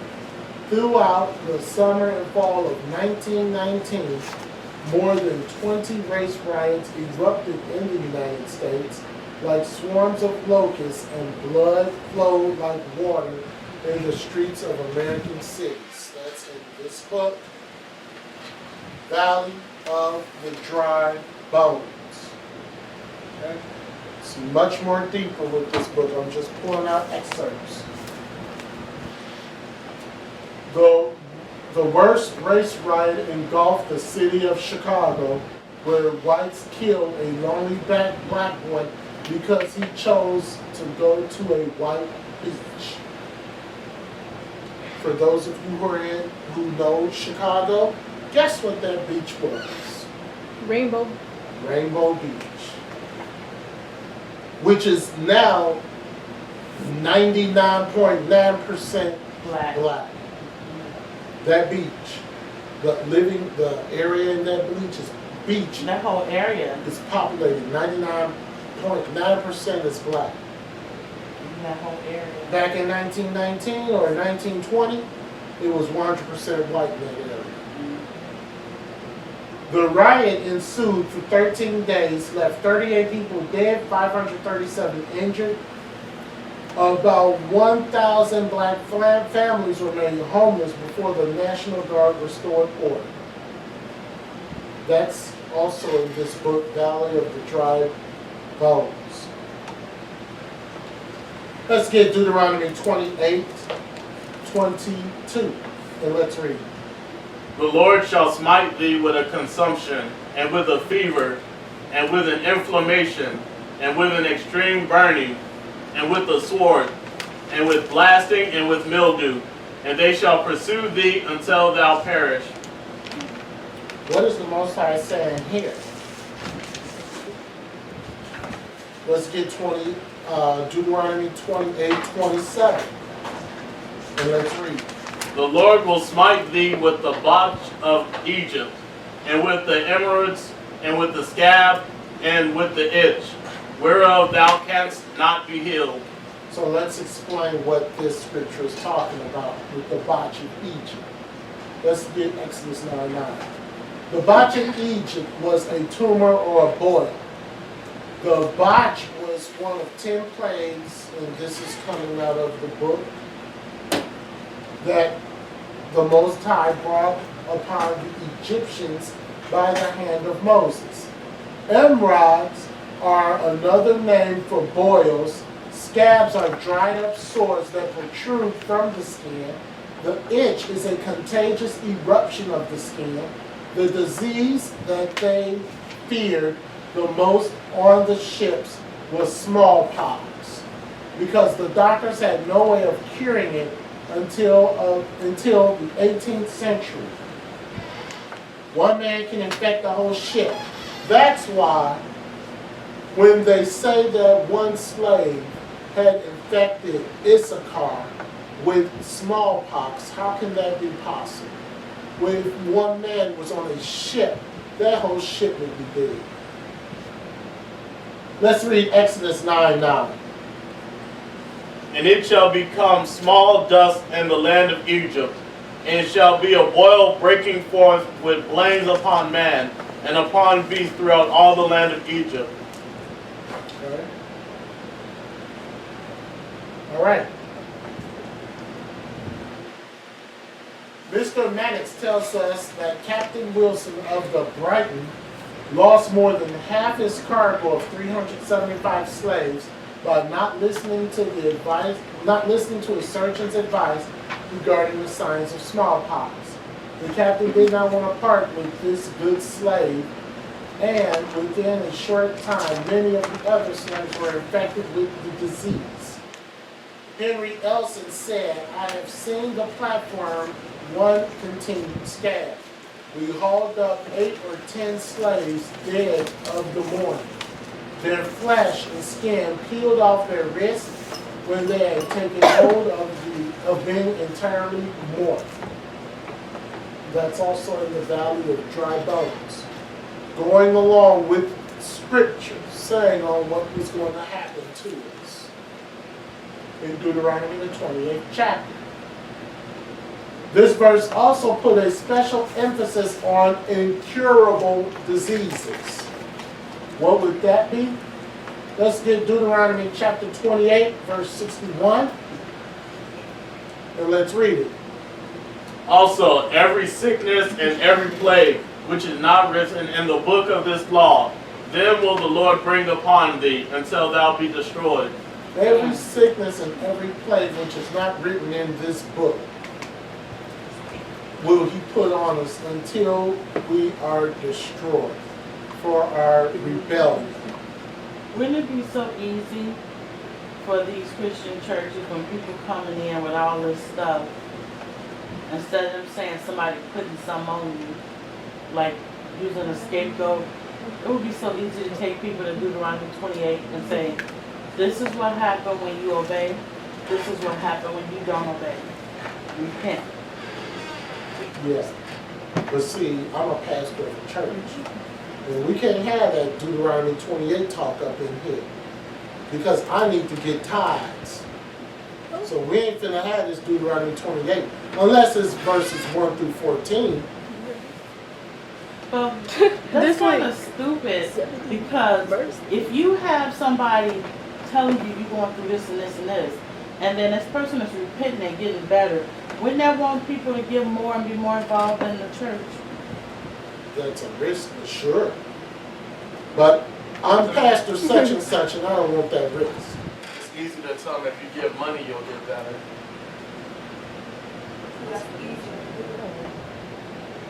Women, according to the Central of Disease Control, you account for 49% of all new HIV cases. The rate of HIV among black women is 20 times of that of white women. We are the only people afflicted by sickle cell and many other black diseases. Have you ever heard of a white person have sickle cell anemia?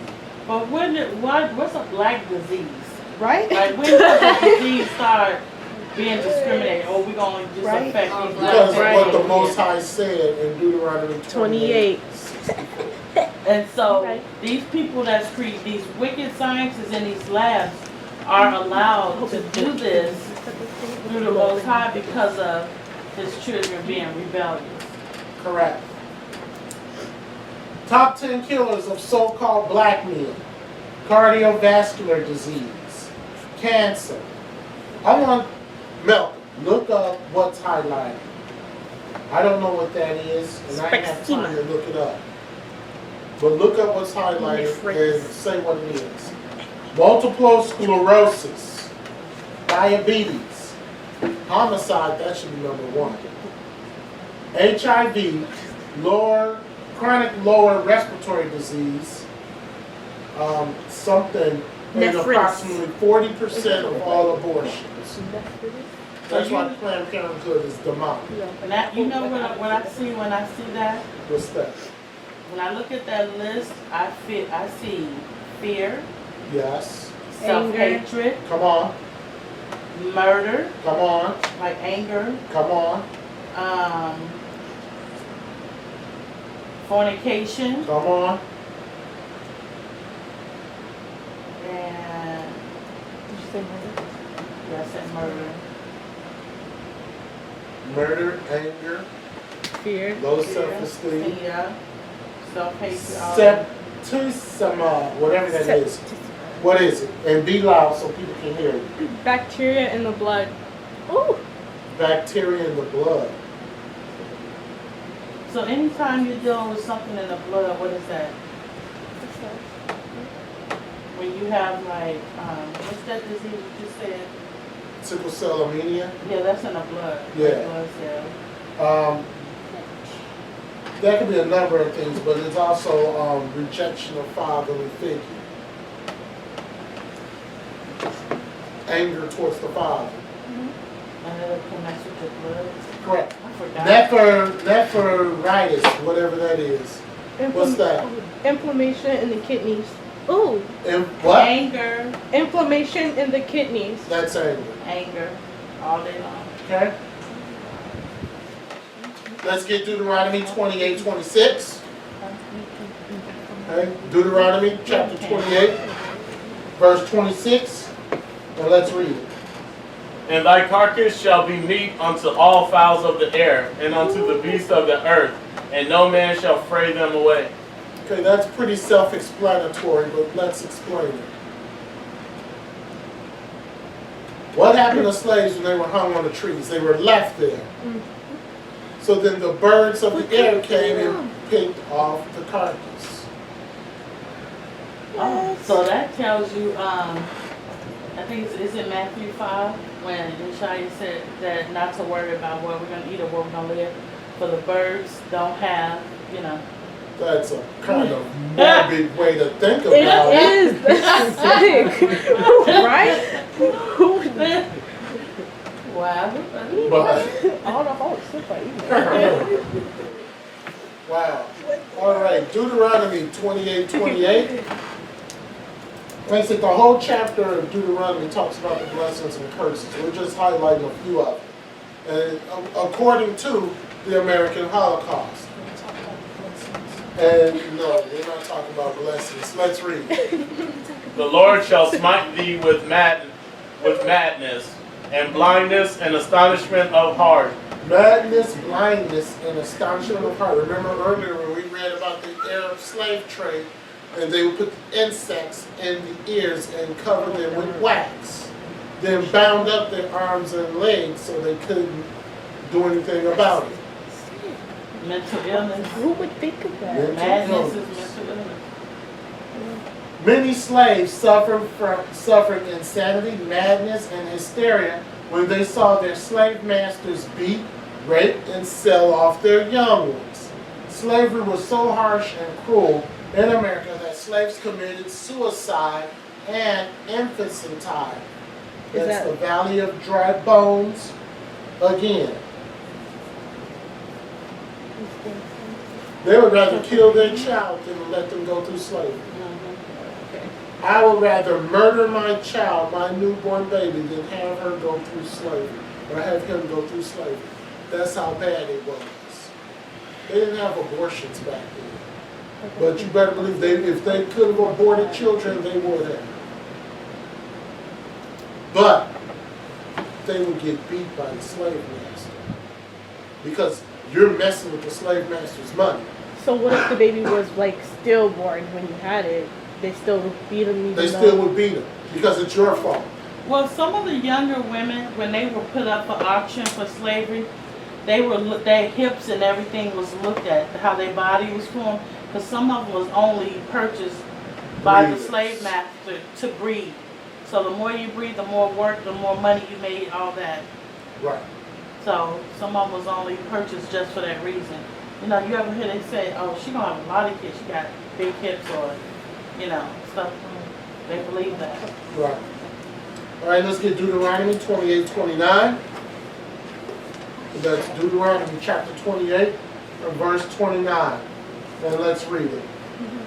And thou shalt grope at noonday, as the blind gropeth in darkness, and thou shalt not prosper in thy ways, and thou shalt be only oppressed and spoiled evermore, and no man shall save thee. No man shall save thee. No Martin Luther King, who was wicked in himself. No Malcolm X, who was delusional when he first started. No. No Jesse Jackson, who's a pervert. No.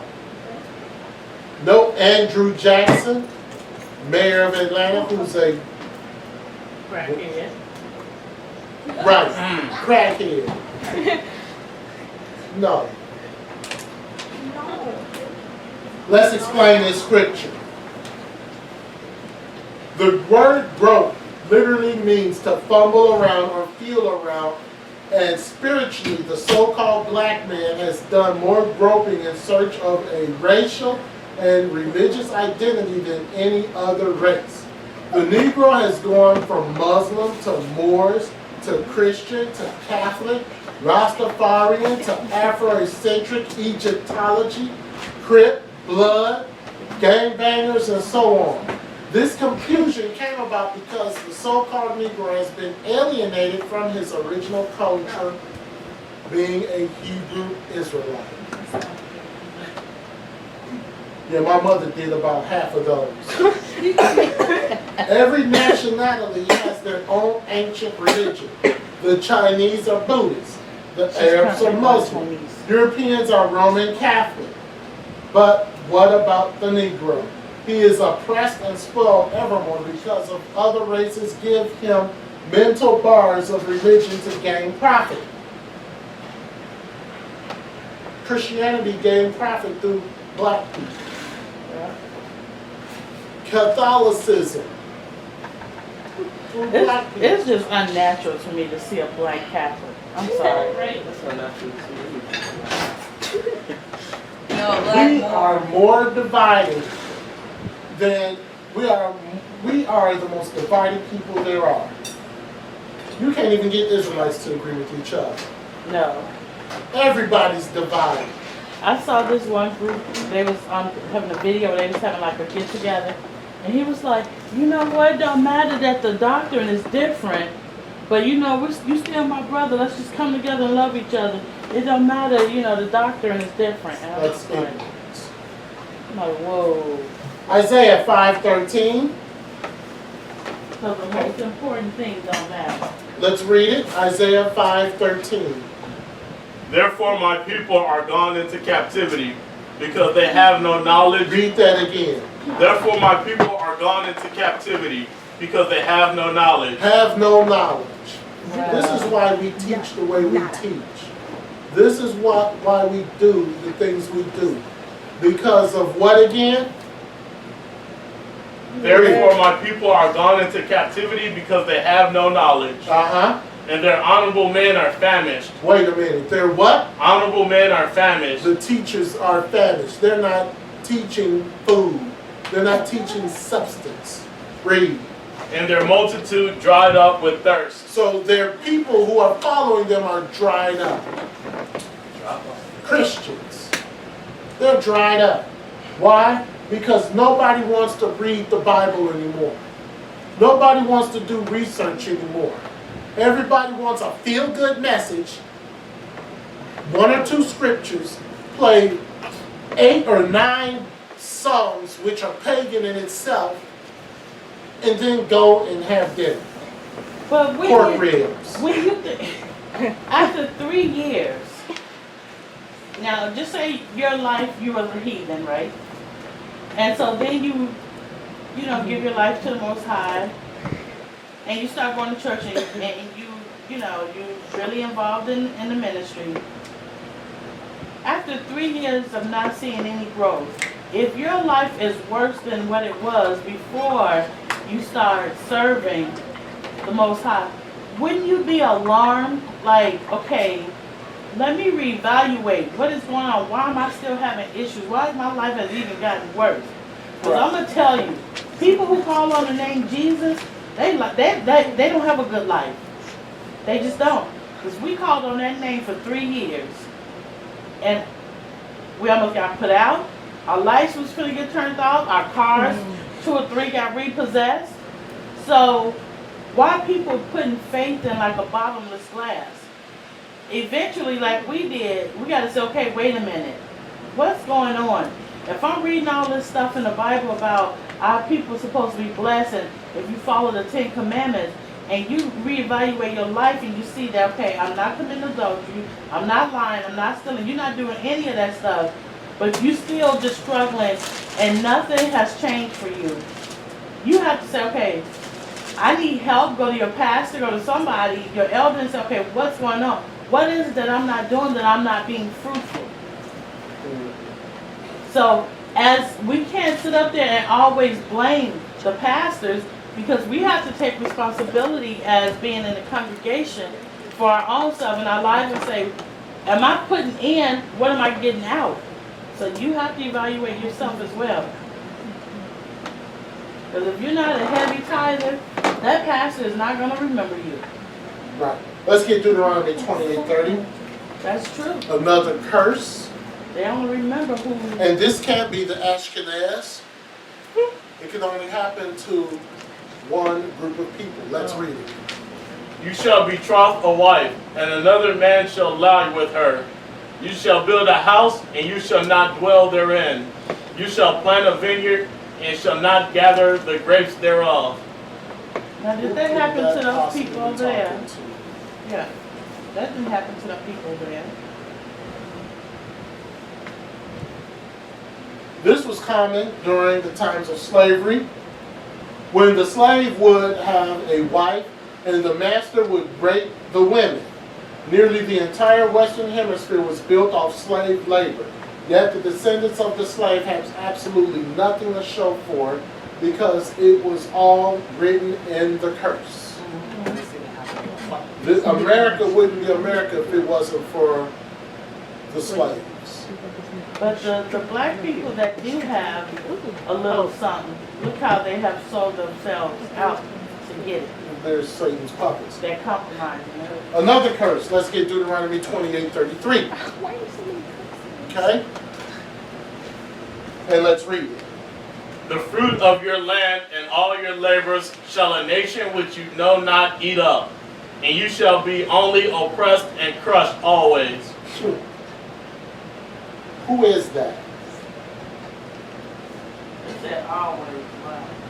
It even exists in this current day where sports, entertainment, and inventions are things that the so-called Negro dominates where labor is concerned, but is the smallest beneficiary and least credited. I'm going to say something. And this goes against every Israelite group out there. When it comes to sports, how these Israelite groups says, oh, it's just like Roman times, that's ignorance. Because we weren't allowed to do anything in the early 1900s. Look it up.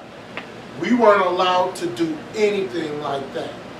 Well, I don't believe it was like doing sports. Our people was sacrificed for the entertainment of the Romans. I thought that's why. I'm not talking about that. Oh. I'm saying that Israelite groups will sit there and they'll tell you that those that right now that's entertainment to see us bash each other. Do your history. Because when all this started, there weren't black people in the 1920s playing football. We weren't even allowed to play We wasn't even allowed to do that. There weren't black people playing. They weren't playing in arenas like that. Okay? They weren't allowed to. Okay? So let's get that out of, let's get that notion out that, oh, it's the Roman Catholic, the Romans doing this again. Do your history. Do your research. Now, for those who are in that sports entertainment industry now, they're basically Satan. They're basically Satanists. Every single one of them. Every single one of them. Well, You never hear any of them say anything about the Most High or anything like that. They got their millions because somebody in their family was sacrificed. But they still Period. They still got to represent their father Satan. They throwing up all these Period. signs and tattoos and. You got LeBron James doing the most demonic thing that you can possibly do. That whole puffing up, whatever that is, that baby talcum powder. Read the research and find out what does that really mean. That's what you do now? Doing it all the time with the whole 6 hand gestures. Now I know LeBron James. Check used to it do out. that. Now he's throwing up powder. He's been throwing up that powder. I didn't know that. Check it out. Nobody's heard. Anybody know who Taj Gibson is? heard the last name. Yeah, I heard the name. Exactly. Never heard of him? What's I the heard one? of it. It's all- Basketball player. Not that good. Not really that good. He averaged what, 10 points a game? Not really that good. But his cousin or nephew was sacrificed, and he just signed a $60 million deal. Not really that good. Was that in Chicago? No, Chicago. Yeah, he got shot or stabbed in the elevator with another little girl. Okay? So the black man doesn't even own the businesses in his own community, though he is a major consumer of the products sold by other races, which are foreign to him. So let's get scripture. And let me pinpoint this. Deuteronomy 28 and 31. And let's read it. Thine ox shall be slain before thine eyes, and thou shalt not eat thereof. Thine ass shall be violently taken away from before thy face, and shall not be restored to thee. Thy sheep shall be given unto thine enemies, and thou shalt have none to rescue them. Okay?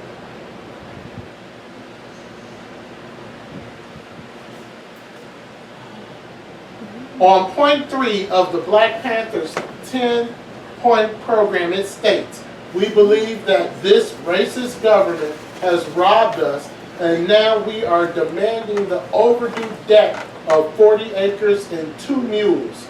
which until this day we have not received. Okay? So they did us like they did the gas. Right. Yeah, they did the same thing. However, you can say they did the same thing, yeah. They In other words, the Most High is basically saying that there will be no compensation for the atrocities committed against them. So I don't care who you are. or what they. We want repercut. Remember that whole restitution thing in the early 2000s? Some of you may not remember it. We want restitution for what they did to us as slaves. Most High saying you ain't getting nothing. You're not getting anything. So that's a waste of time again.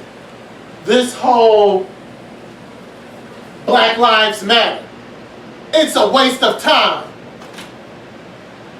Bible prophecy trumps Black Lives Matter. Well, Hands up, don't shoot. part of it. Or wearing hoodies around here. Like, you got all these idiots, because that's what they are, wearing hoodies.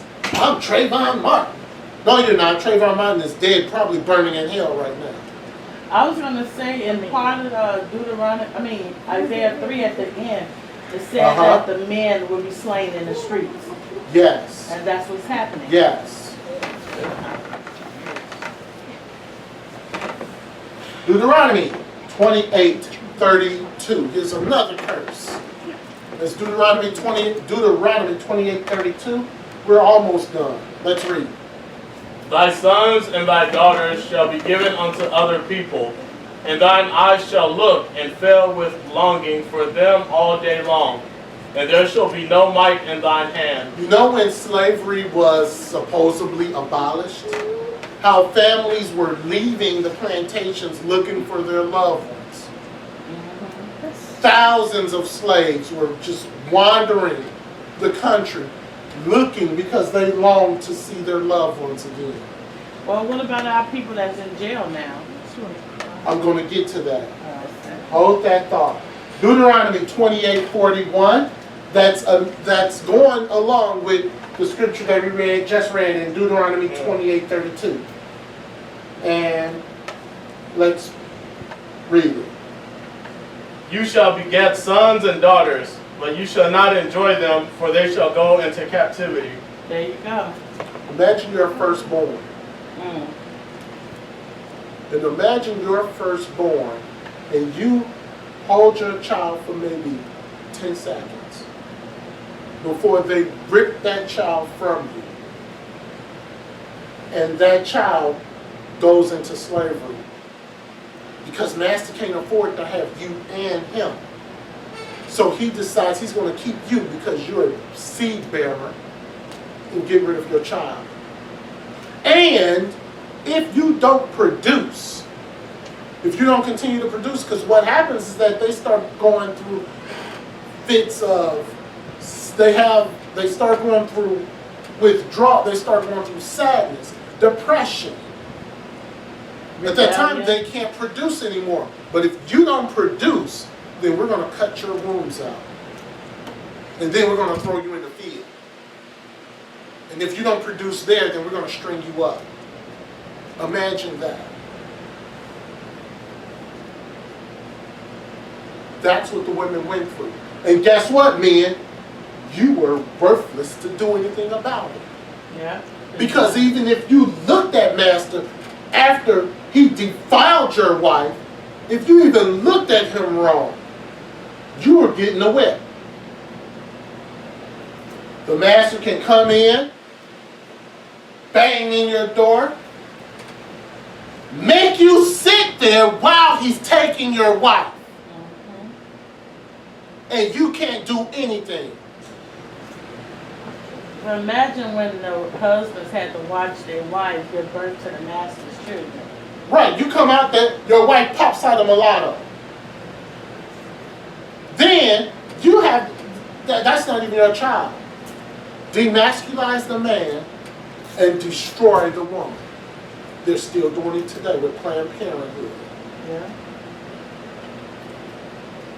the slave children were stripped away from their parents and their entire heritage, given to the hands of the enemies, and their parents were powerless to stop them. Same thing today with what is it? What's the ones with the parents now? Not DCFS. What do they call it out here? CPS. It's the same thing. They take your children, It's the put same them in a thing. home where they get raped CPS and can all sit that. here right now and say, I'm teaching hate. And take anybody under 18 from out of here and say, you are unfit father. And you're powerless. But the Most High ain't gonna let that happen. No, it's not. In America, there are 6 times more blacks incarcerated than whites. Though blacks only make up 12.8% of the population, whites make up about roughly 80%. And I'm talking blacks as far as Judah. I'm not talking about Ham. Okay, I'm talking strictly Judah.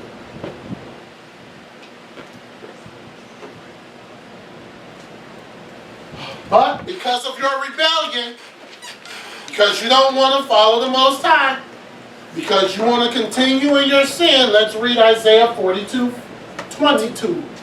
Let's get it. But this is a people robbed and spoiled. What? Read that again. But this is a people robbed and spoiled. Uh-huh. They are all of them snared in holes, Snared in holes, snared in sin. Read. and they are hid in prison houses. They are hid in prison houses. Read that again for our black men who want to sit there and want to sag their pants, or want to sit there and commit robberies, or want to sit there and sell drugs, or want to sit there and get mad because the white man keeping me down. Dumb. Read. But this is a person robbed and spoiled. They are all of them snared in holes, and they are hid in prison houses. They are for a prey, and none delivereth. None delivereth. Read. For a spoil, and none saith restore. None is going to say restore. Nobody's going to help you. And you're probably thinking, why am I so on Martin Luther King? Why am I so against what he did? Ha ha. When we do that teaching on false prophets, you're going to see why Martin Luther King is nothing more than a satanic puppet.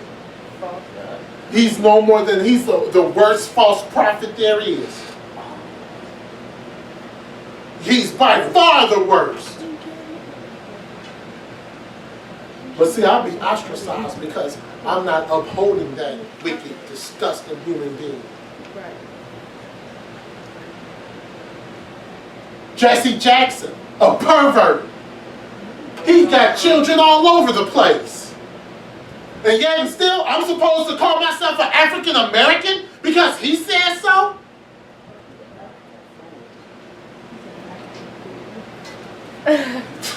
It takes Darius to say something like that. Right. What did he say? African fool. Let's get Zechariah in chapter 11. Maybe he'll give us another one. Zechariah 11 verses 4 and 5. And let's read. Thus saith the Lord my God, feed the flock of the slaughter, Uh-huh. whose possessors slay them, and hold themselves not guilty. And they that sell them say, Blessed be the Lord, for I am rich, and their own shepherds pity them not. What? Wow. What? Let's break down this scripture. Thus saith the Lord my God, feed the flock of the slaughter. You're slaughtered.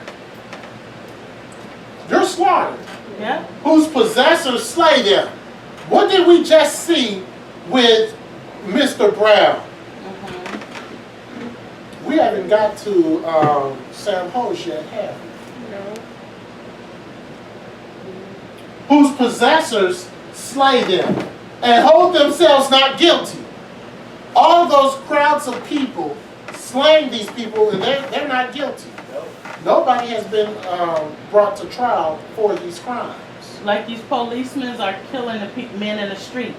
and Right. getting off. And they getting out. And they sell, and they that sell them say, "Blessed be the Lord." So they're saying, thank you, Father. These are the powers that be.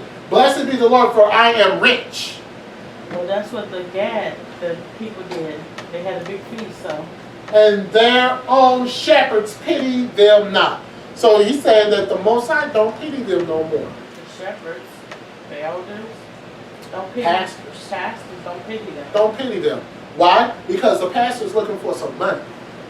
No, but think If I was to teach this in a church, in a mega church, I would be ostracized and probably brought up on charges. Well, wouldn't you think that as a shepherd as well, when you're tired of warning people and going through, you just don't pity them no more? Because you're tired of just... That's something different. Oh, okay. That's something different. Deuteronomy 28:36. Okay? Deuteronomy chapter 28, verse 36. And let's get it. The Most High shall bring you and your king, which you shall set over you, unto a nation which neither you nor your fathers have known. And there shall you serve other gods, wood and stone. Whoa! Ha! Really? There you go. This is Bible prophecy. The Bible is more than just a book of stories. It's telling us about us. Yes, telling us about us. You're going to be going over to a nation which you never know, a land which you never know. You're going to serve other gods, wood and stone, So the cross and the rock. So the Deuteronomy was for the American captivity, slavery? Deuteronomy 28 is more, it's for the It's for American all of Holocaust. us. It's Yeah. not only for us as slaves, black, it's not only for Judah, it's for Issachar, it's All for 12 Gad, tribes, yeah. it's all 12 tribes. But what Now we could sit here and make a part 2 and part 3 using Asher, what happened to Asher, using what happened to Zebulon, using what happened to Ephraim and Manasseh, because this stuff happened to them also, and it's in this book. This so happened during the transatlantic slave trade. So-called Negro was alienated from his history, his God, his culture, and scattered into every nation on the planet Earth as a slave. Note to yourselves, write down Hebrewisms of West Africa. Oh, yeah. Hebrewism of West Africa. That's a good book. Oh. That's another wonderful book that you should check it out. Okay? As a result of the alienation from their God, they have served every god in existence in search of an identity. Just as it was written, wood is the wooden cross of Christianity. The stone is the Kaaba stone of Islam in Mecca. The Bible said it was going to happen. Okay? And that's kind of funny because over 700 people just died. Right. Islam, yeah. Over 700 people got crushed. The bodies were stacked up like this. They was rushing. They was rushing to this brick object because they were going to throw stones at apparently where the devil where Satan was defeated by Abraham. This is what Muslims believe. Yeah. So this horde of people was running with rocks to throw at this rock that signified the devil. And they was Can anybody running. say that that's ignorant and stupid? And in the meantime, while you're running for a rock looking stupid, you trip and all of a sudden people are stomping Piling you. up. They was piled up this high. So now you're dead with a rock in your hand, and guess what? You're in hell. Right. Deuteronomy 28:43. Let's get it. The stranger that is within you shall get up above you very high, and you shall come down very low. So what is on every corner in these neighborhoods? Arab stores, Yeah. Chinese stores in Chicago. Gas stations. Gas stations are ran by who? Thank you, come again. Ishmael. Thank you. Come again. This is what this scripture is saying. They got 3 and 4 gas stations. What do you got? You don't have a pot to piss in and a window to throw it out of. All right, Elsie. You don't have nothing. But they have everything. Why is that? Because you refuse to serve the Most High.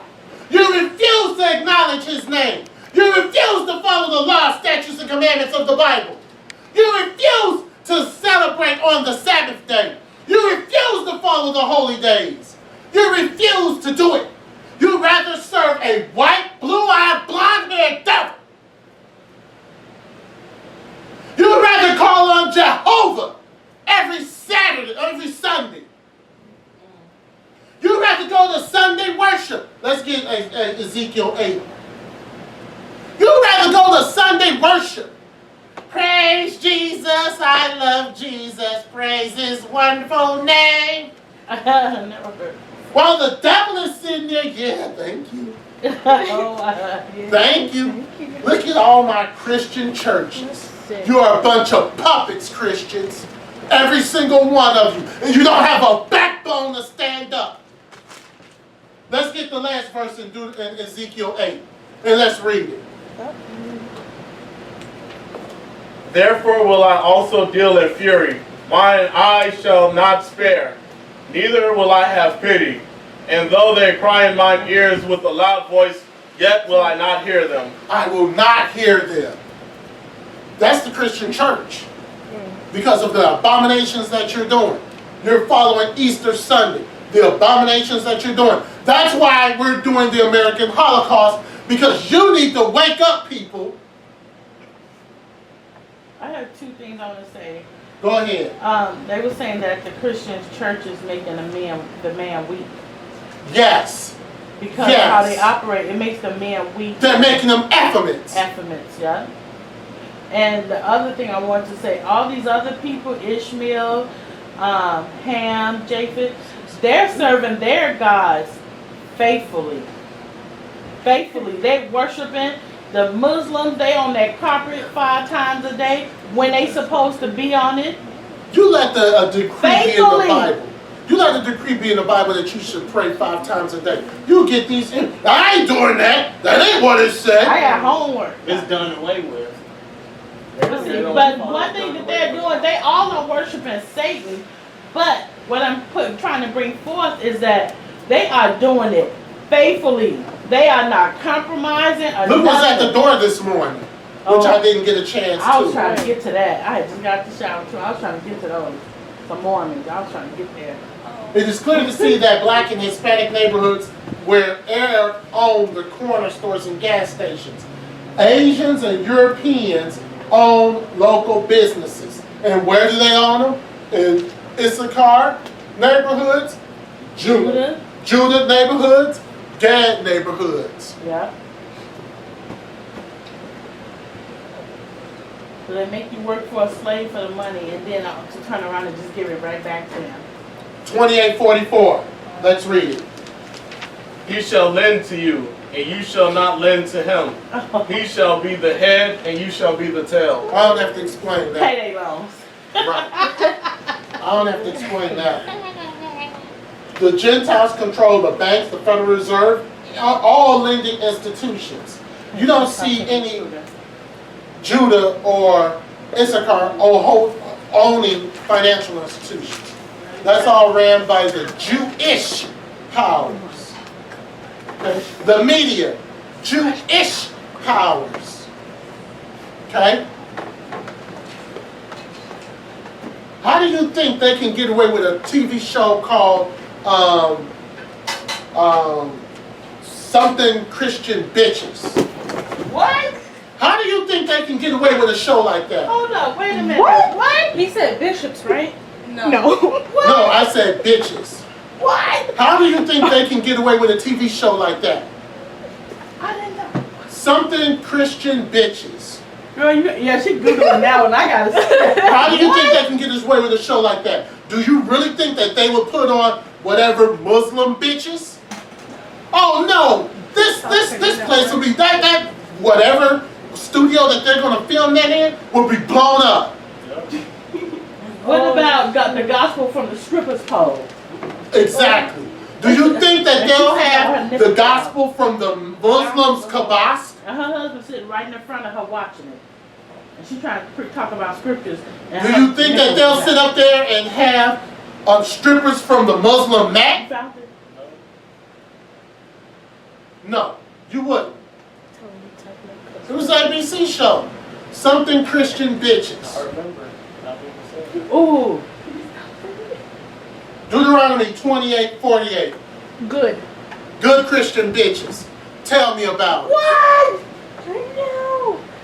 Oh, telling you. Shia. Do you think they'll have good Muslim bitches? No. Or good Buddhist bitches? Or good Hindu bitches? No, they wouldn't have that. They wouldn't have that. Man, wow. Let's read Deuteronomy 28:48. Therefore shall you serve your enemies, which the Most High shall send against you, We're reading scripture. Go ahead. in hunger, and in thirst, and in nakedness, and in want of all things. And he shall put a yoke of iron upon your neck until he have destroyed you. We already saw the yoke of iron. We've already saw that. But you're going to want things. I wish I had a BMW. I wish I had a Lexus. I wish I had 6-7 bedroom house. I wish I had this. I want this. I want that. But the preachers in LA, the preacher, he was like, Preacher. why does Jay-Z have to be the only one with a big house and a Mercedes or something like that? So he want what Jay-Z has. He can go. Yeah, he wants what Jay-Z has. Jay-Z has a straight trip to hell. And fast jet to hell. Yep. Let's read Deuteronomy 28:49. Go ahead. The Most High shall bring a nation against you from afar, from the end of the earth, as swift as the eagle flies. As swift as the eagle fly. Obama. Read. Yeah. A nation whose tongue you shall not understand. So when we got here, we didn't understand English. Y'all ever see Roots? Yeah. Kunta first got here, he didn't understand English. That was us. We did not understand it. Why? Because over time, our native tongue, Hebrew, was taken away. We started coming up with our own dialect in Africa. We got over here, we didn't have no clue on what was being said. Same thing in Mexico for all you Mexicans who feel like that you've been speaking Spanish since the beginning of time with Adam. You were not speaking Spanish until 1592. 1547. Who? 1547. Great, thank you for correcting me. Don't do it again. You were not speaking Spanish until that point.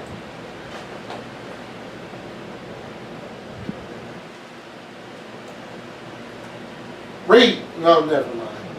I'm getting worked up. The fact that the slaves couldn't understand the tongue of the masters, it was important detail because of the so-called Negro and Hispanics in Western Hemisphere. All the languages of the conquerors, whether broken down in another form or dialect, we didn't know what we were speaking. Deuteronomy 28:64. And the Lord shall scatter you among all people, from one end of the earth even unto the other. And there you shall serve other gods, which neither you nor your fathers have known, even wood and stone. Okay. 68. And let's read. And the Lord shall bring you into Egypt again with ships. By the way thereof I spoke unto you. You shall see it no more again. And there you shall be sold unto your enemies for bondmen and bondwomen. And no man shall buy you.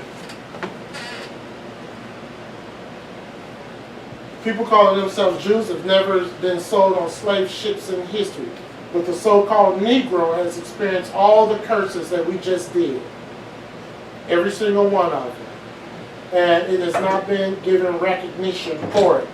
We don't need recognition. The Bible doesn't give us the definitive to say that we can be recognized for it. Because we're still on the curse right now. We can't even get along with each other. Revelation 11 and 8. And this is what happened with those 700 people who were trampled, run into that rock with a brick. Let's read it. And their dead bodies shall lie in the street of the great city, which spiritually is called Sodom and Egypt, where also our master was pierced on the tree. That happened right over there in Israel, or right outside of Israel. Run into a rock with a brick, calling it the devil.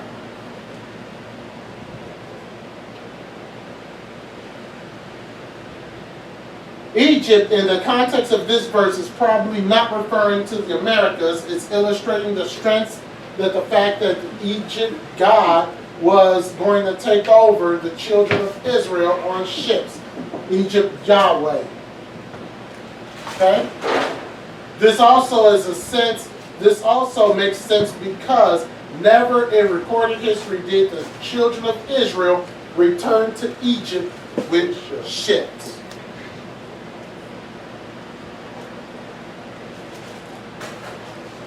More information, read Leviticus 26, Deuteronomy 28, Isaiah chapters 1 through 3. Let's talk about Sam Hose. This is another famous picture.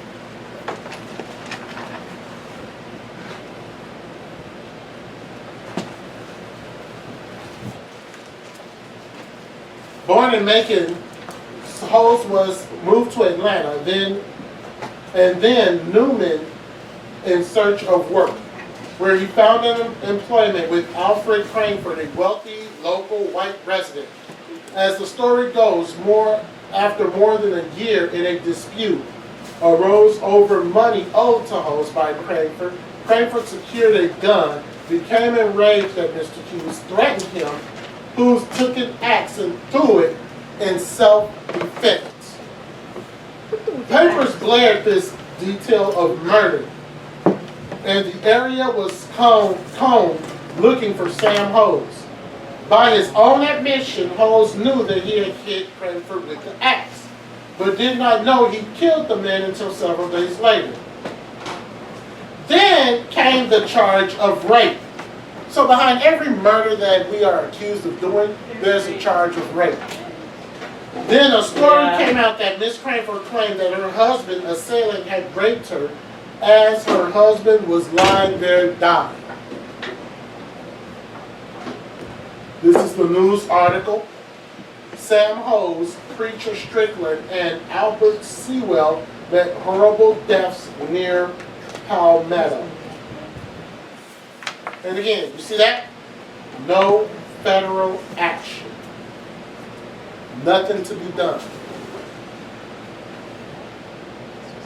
$500 reward was posted, and Hose was captured on the night of Saturday, April 22nd. According to Ida Wells, who's Ida Wells? She started the Who's Ida Wells? I've never heard her name. If you're from Chicago, that's a real bad sign that you don't know who Ida Wells is. Go ahead, wife. She started the Ida B. Webb's projects, but when they originally moved there, they was really for rich people, people that had money live there. Right, she's also been abolished. Abolitionist. Abolitionist. Right. And also she was not an abolitionist, what are they called in the 50s and 60s? Civil rights activist. Yes, there you go. All of that wonderful stuff. According to Ida B. Wells, who championed the case, newspapers, including the Atlanta Constitution, had hinted that Hose would be tortured before being lynched or burned. What happened was unspeakable. 2 trainloads of people arrived to witness Hose being burned alive. He was mutilated, fingers, hands, ears, genitals were severed. Flesh on his face was skinned off. Tied to a tree and burned, parts of his body was taken by people. They took part of his body To do what with? This is weird. as trophies. Now, that's pretty sick. We all know Emmett Till, right? I don't even have to explain that, right? Yeah. Great. Do you want to continue to rebel against the Most High? Are you going to change from your wicked and evil ways? You are a wicked and perverted generation if you don't. And that's it. That's tough note to end. I know. All right, is it why? So we give Father the glory and the praise. I know this was difficult, but it had to be done. Yeah. It had to be done. All praises to our higher and Yeshua's name. Amen.